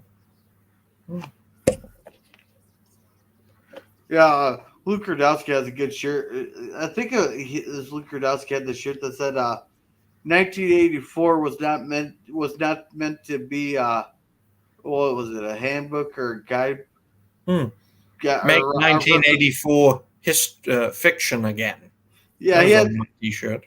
he had another one too that said like 1984 wasn't supposed to be or I can't remember what was it. Like it's not supposed to be a how-to do book Hmm. it's supposed to be fiction, not a guidebook or whatever. I Well, can't it remember was written by a socialist. Don't forget that, ladies and gentlemen. what. Well, so rule of acquisition number 34. war is good for business. Mm. But also there's rule of acquisition 35. Peace is good for business. But yeah, it just depends on who. It just depends on who's doing the business there, like WraithCon and all that, which is Yes. which is amazing how so many government officials end up getting on the board of some of these companies. It's amazing. There are loads of conflicts going on, some of which we can see, some of which are unseen, that have been going on for centuries. Everyone's in conflict with everyone else, whether it be massive corporations against governments, whether it be nations against nations, corporations against corporations, or private citizens against nations, or private citizens against corporations. Humanity thrives in conflict, whether it's constructive conflict or destructive conflict. But humanity has always prevailed, thankfully. Yeah, And hopefully it always will. yeah. Hey Is it Ryan, have you ever seen the Ray Bradbury show? I don't think so. My Um, memory's not the best, so, but I don't yeah, recall. yeah. And here's my CRS has been acting up real bad lately. Oh, Yeah, I suffer from CRS. That's can't remember shit. But no, pop culture here does Ray Bradbury's on Tuesday. I think you'd really like that show. oh. Well, it's always nice to get to know a new creator. I say that so I can remember it. Yeah, But there's so much potential in human beings and their capabilities, yeah. despite most of that creation coming from the US, because most content creators are American. Why? Because YouTube, the main hub of content creation, is American. So, yeah. I don't know. There's a lot of British and a lot of Canadians too. Yes, yes. But, When you compare, I mean, there may be as many prominent ones, but I'm talking about overall numbers. Because as far as I'm aware, there are 50 million active, well, maybe 52 million active creators, and the majority of them are American, as far as I'm aware. Were you I about don't to know. say? I'm sorry. I don't actually have any numbers. Mhm. All I can say is from my some experience, and being when I did. Wait, let me get this damn echo. Oh, all right. Thank you. All right, testing 1 2 3. There we go. All right. When I was doing my originals research, it's so much easier to talk when you don't have an echo in your ear. 1 second delay. God, I hate it. I was remember when I was doing the waiting room, so I was looking for other channels to subscribe to and tell people about and blah blah blah blah, and I found quite a few. I mean, like quite a few, and not only quite a few, but even more people watching those channels from different that are not obviously not American. Oh, They're either Indian, excuse me, Oriental somehow. I don't know, Korean or Japan, but I mean, they have 20,000 people watching them do nothing. Or whatever. It doesn't matter what they're doing. They could be doing anything, and they got like 10 times the numbers of a big YouTube channel just doing whatever. So Yeah, quite I'm a still bit. laughing at Tim Pool, and they had to evacuate their studio there, and they just left the live stream going. They had more people watching an empty studio than watched the State of the Union and the Oscars combined. I, I was like, that's pretty pathetic right there. hmm. If That's you look up the why. study with me streams, Mhm. there's a kid who has people just watching him stare at a screen for 8 hours a day, studying. He's got like 20,000 people watching. Oh my! It takes all Now sorts. he'll take a break. He'll take a break, and Oh then he'll God. like talk to the chat for like 5 minutes. He'll put a 5 minute timer on. So if you catch him during the breaks, he'll talk with the chat. But up and then it's like 4 hours or 2 hours of just watching him stare at a computer. Yeah, it seems like the people who put the least amount of effort in are the ones getting the views. Well, I It hope is. that's It not is. true for me. It's like what I said. If we had a true public platform, one that doesn't have one that has an algorithm that works for you, not them. Yeah. No matter what you do, there is no reason whatsoever that you, right now, we should have at least 1 million impressions right now on this platform. You know what I mean? If you're really getting reach out there to all the communities and I mean, the entire community, there's no reason why there are not millions of nerds or geeks that would want to like sit with us right now and watch us right now.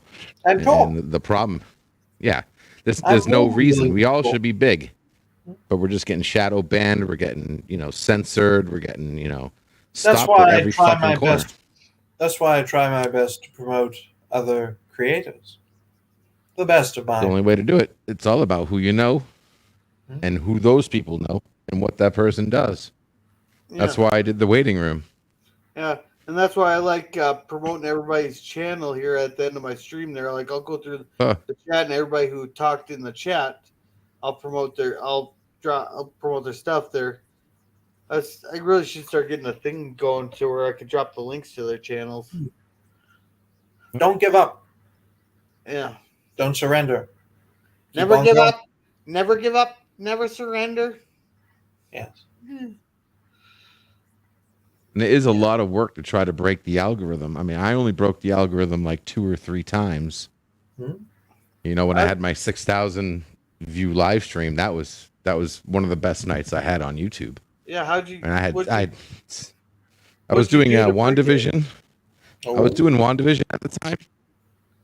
I was working really hard on key terms and titles and like doing everything right. You know what I mean? There's a lot of things. You just like if you really want to try to squeeze like the algorithm's like an orange that's already been juiced. So YouTube gets most of the juice and you have to squeeze the rest out so hard just to get any leftover juice. Now it is possible.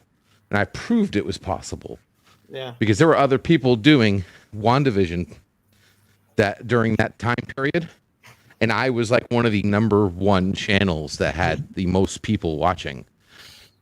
Couldn't believe it. It was fucking the greatest nights ever. I mean, I was like 700 like- people one night, then 1,000, then 4,000, then 6,000, and I was like, oh my god! Every week it just kept getting bigger and bigger and bigger.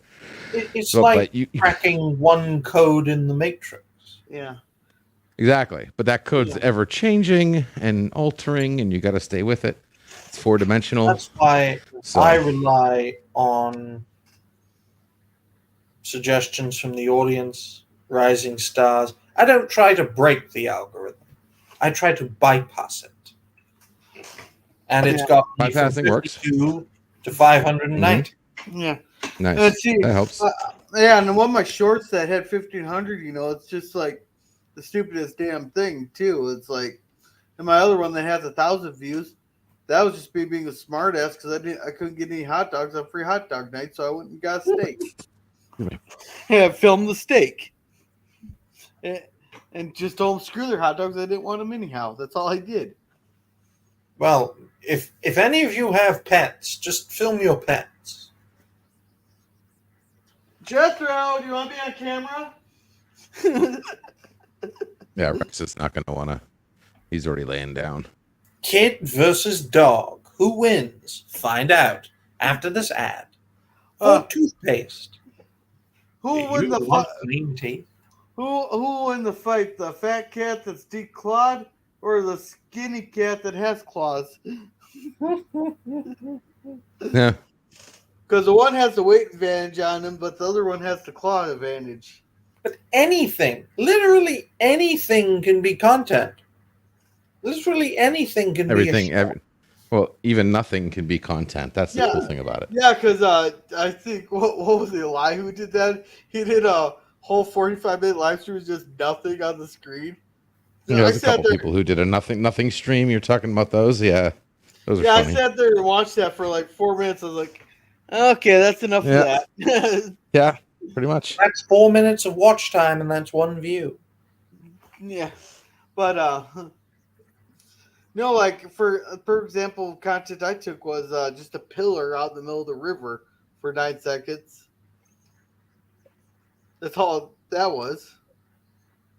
You can only see it from one spot on the road though, because of the trees. Hmm. It's just where There, the river bends and how thick the trees are.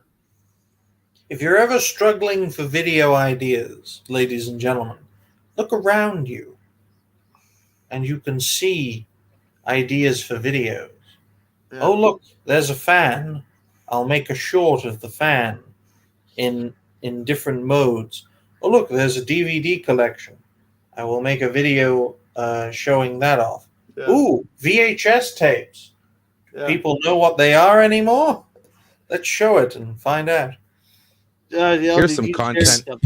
Here's some content But we for have you. to find out before we go to the questions what his high offer will be. It is 2,000 is what he got. 1,000, of course, is the lowest. What would you like to offer him for the high offer? Can I ask one quick question? Yes, you can, Danny. Does LG realize that he's broadcasting to the whole world? He cleaning and digging out his nose and stuff. We do not want to see that, man. Oh, that's Your not- camera off. No one actually sees that, but thank you. I was cleaning your nose there. Thank you for telling everybody.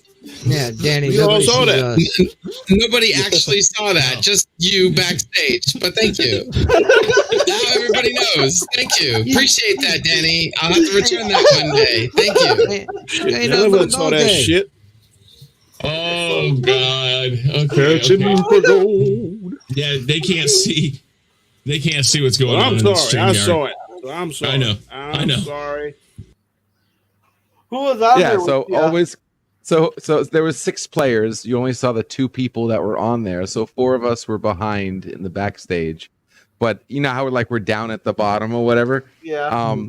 Or not the down at the bottom. I'm sorry. We're using 2 StreamYards. So we were in a separate StreamYard where we could see each other's camera. And I had my camera on, but I knew we weren't on channel. So I had a stuffy nose that day. So I was trying to clear out my sinuses so it didn't sound like I was talking through a pillow. And Danny saw my camera. I forgot to turn my camera off, and he thought that was being shown live. I'm like, no. But now they know. Thank you. Appreciate that. Oh, dear. Oh, dear. Keep things private, for goodness sake. Right? It's vital. It's vital to build that trust. So how many views did that video get? Because I remember seeing it. I just found it the other day. I was going through because that was on a friend's. I actually made that entire chase game like on OBS, interactive OBS scene. Yeah. That we were using that for that game, and excuse me, that was on Shadowhunter's stream. I was just going through some old videos, and I was like, "Oh crap!" And I clicked on it, and I was like, "I remember this. Let me clip this." And yeah, Shadowhunter had no problem, obviously, and posted on my video. I think I got like 23 views or. Here, let me double check real quick. Studio stream. Here we go. It got anytime before tomorrow there, YouTube. Here we go. 41 views, 2 comments, 7 likes.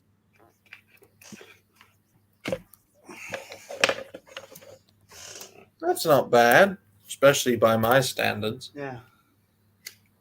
And my average video for me is around like 200 views, 150 to 200 views. Ooh. My average is around 15 views, 15 to 20. It depends on the video. Yeah. Oh, LGG, while you're up here, can I talk you into making a montage video for my drunk trivia night of like 4 or 5 people just going, "Drink, you bastard!"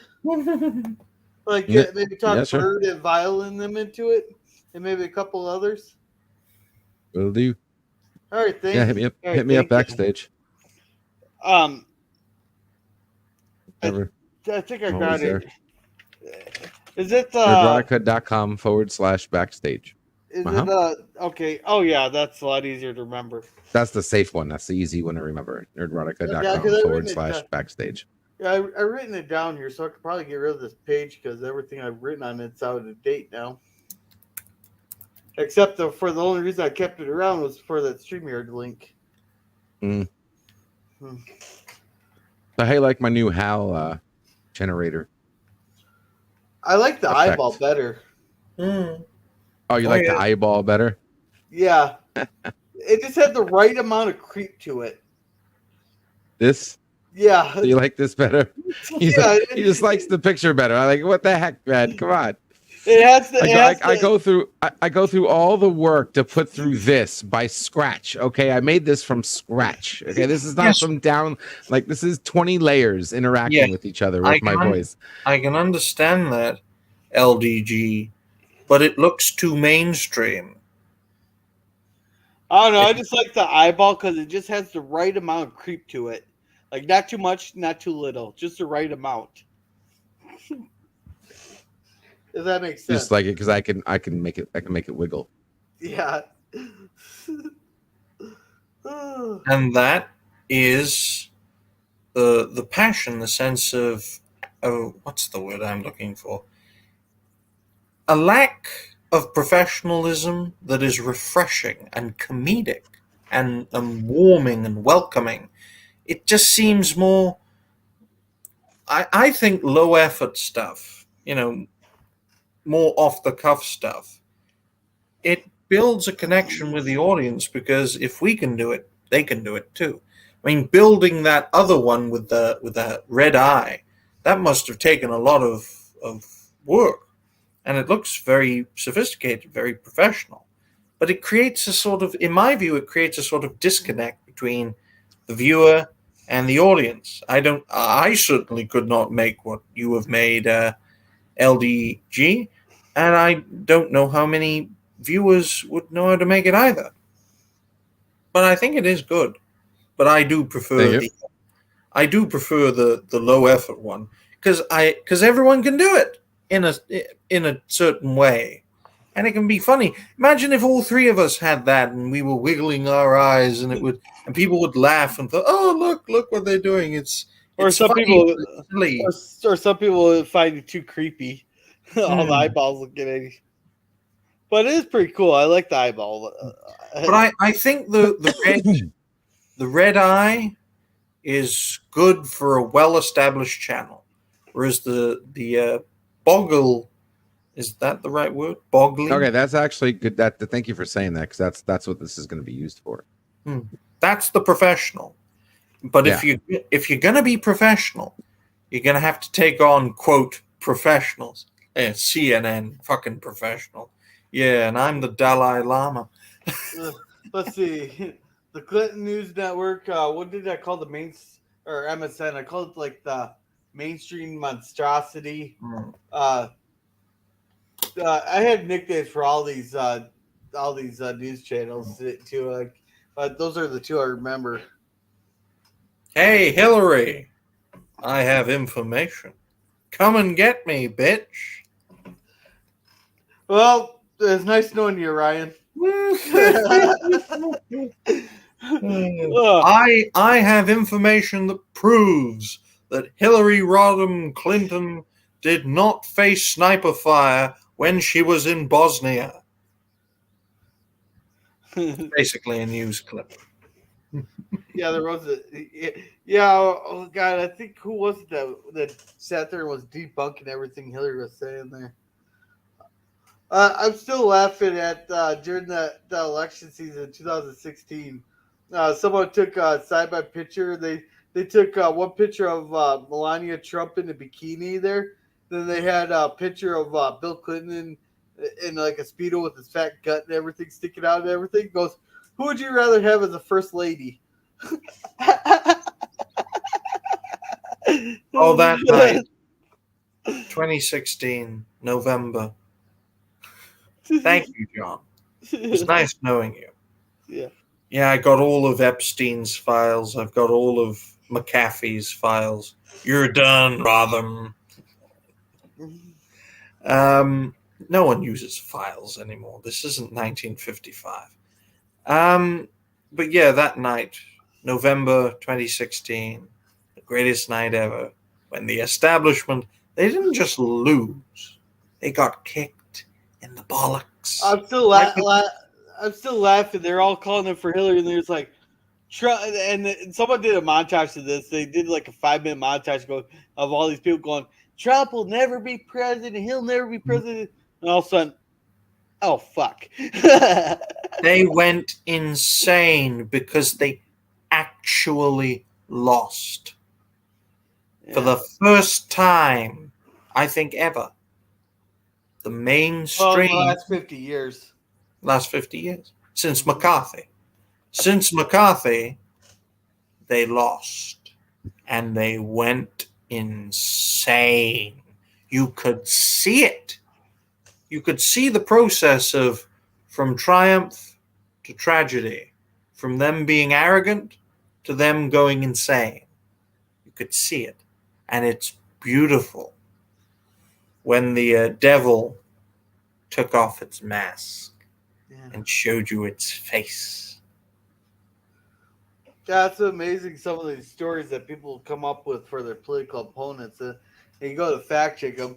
I was like, there's one story going around Twitter about Lauren Boebert. I went to go fact check. I was like, I'm not finding a damn thing because I'm pretty sure if it was even halfway true, CNN and MSNBC would take off with it, but they didn't even have anything on it. So you can tell it's completely bogus.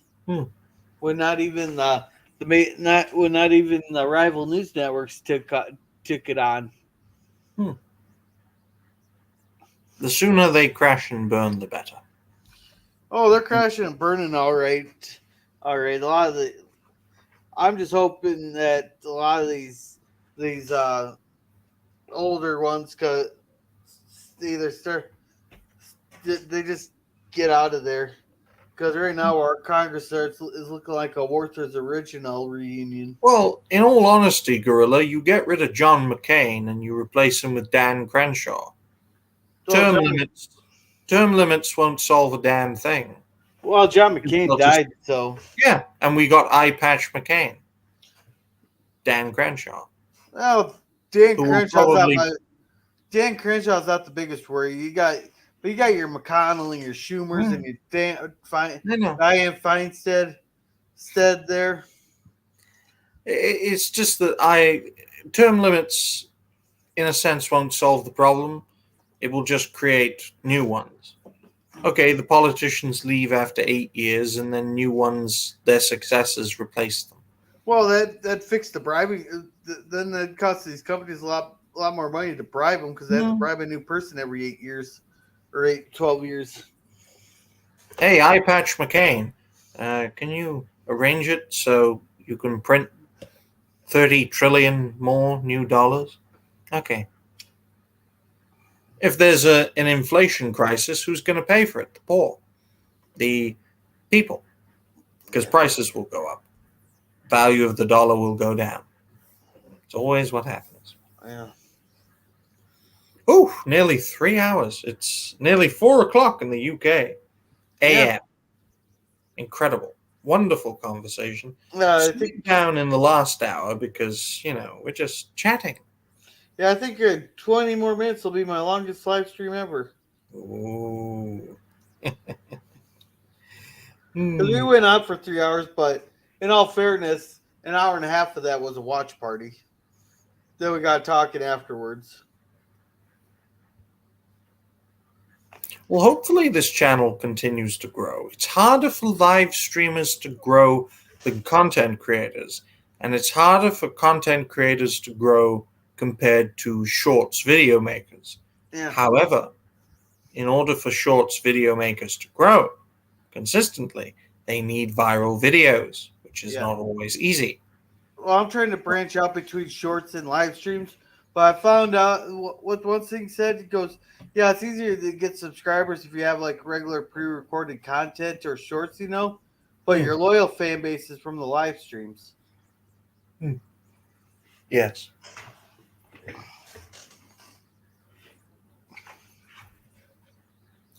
Well then, do you have anything to add, LDG? Yeah. He's probably asleep. No, he's still there. He might be in the backstage. Well. It's only 11 o'clock where he's at. Oh, well. Hopefully he gets a restful sleep. Yeah, it's 10 o'clock where I'm at. No. And it's nearly 4 where I am. Yeah. Yeah, did you Well, want to... Gorilla, I think it's time to call it a Yeah. night. Did you want to Or- come on Thursday when I defend Red Dawn 2012? Sure. Yeah. Sure, absolutely. We'll do. Yeah, Thursdays I defend. I'll be. I had a person suggest that for a bad movie to suggest. He said the reason he suggested it was because the 2012 version wrecked the 1984 version. Oh. So we'll be watching that. So make sure to check out Resolute Germ's channel here. He has three shorts out now. He does watch parties on Tuesday where it's Lex and Farscape. We're doing live react on Thursday and Saturday morning cartoons. John DeMarco, he puts out a video every Monday there. He does montage of different Star Trek stuff. It's pretty cool. And he also is starting Jep Nerdy on Saturdays at 8 p.m. Central Standard Time. Pop Culture, he does live area location shoots for famous movies. He has Ray Bradbury Tuesdays, and he does an occasional live stream. Oh. Thomas Potts has a bunch of old Minecraft videos and stuff that Bird said throughout the time. Gap Stargate, he does occasional short live streams, but he does a bunch of shorts of the different stuff in his collection. It's actually pretty cool to watch this stuff there. We'll plug LDG here since he's on the panel here in a bit. Nope. Yeah, we'll plug you here. I'm going through the chat here. Professor Brainy Specs, he hosts Question Trek on Sundays at 3:30 p.m. Central Standard Time, and also History with R&R on Mondays, and occasional radio show on Tuesdays. Are you familiar with 54.5 Access Radio, LDG? Yes, I am a subscriber. Yeah, do you want to plug what he does? 54.5 Access Radio. I actually haven't seen a video from him in a while. Okay. Well, you no doubt have a very busy schedule. Yeah. Oh, yeah.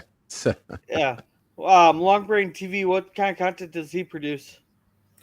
Oh, I've given my thoughts on Long Brain. He's a content creator, a social media personality. I believe he's a live streamer as well. Makes a wide variety of content. He's a very interesting individual. I think he's very entertaining.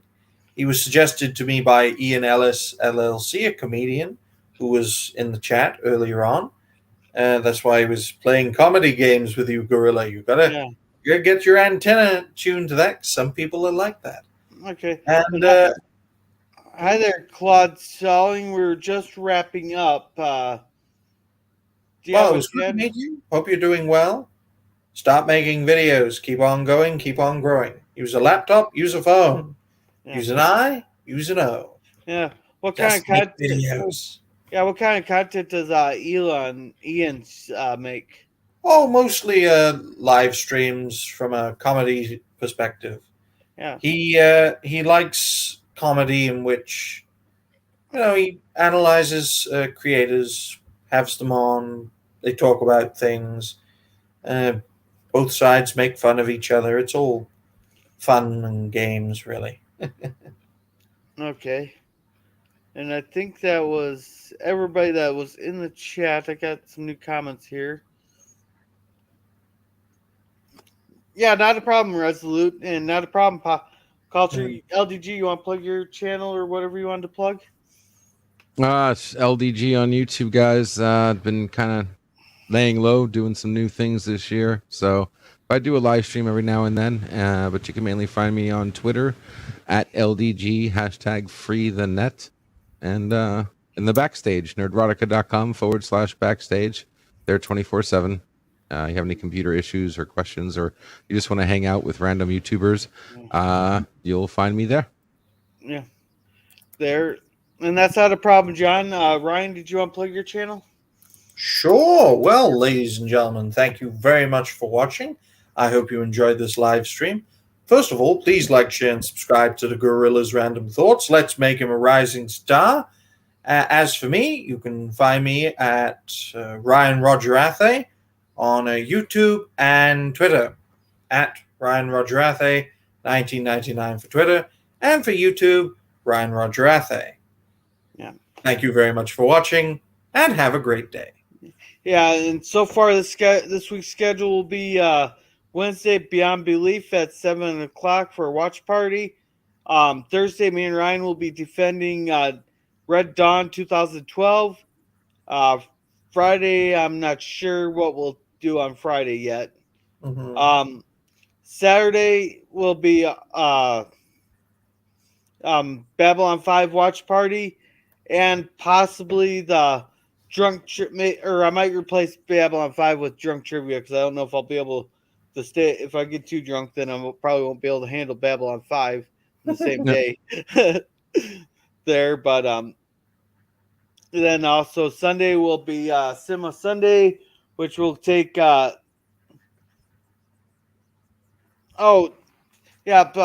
thanks, John, for putting Ryan's link in there. Yes, thank you, John. You will go far as Yeah. a rising star. Then Sunday I think we'll watch Paul on Sunday, take a break from Toxic Avengers, especially after Toxic Avengers 2, which is the lowest score I've ever given a movie, which was a D-. And the only reason it got a D- was because of Claire's outfits, and we got some uncensored Japanese tits. That's the only reason. You're taking the D away, that's why it's a D-. Yeah. So with that, you guys have a wonderful night, and remember to be a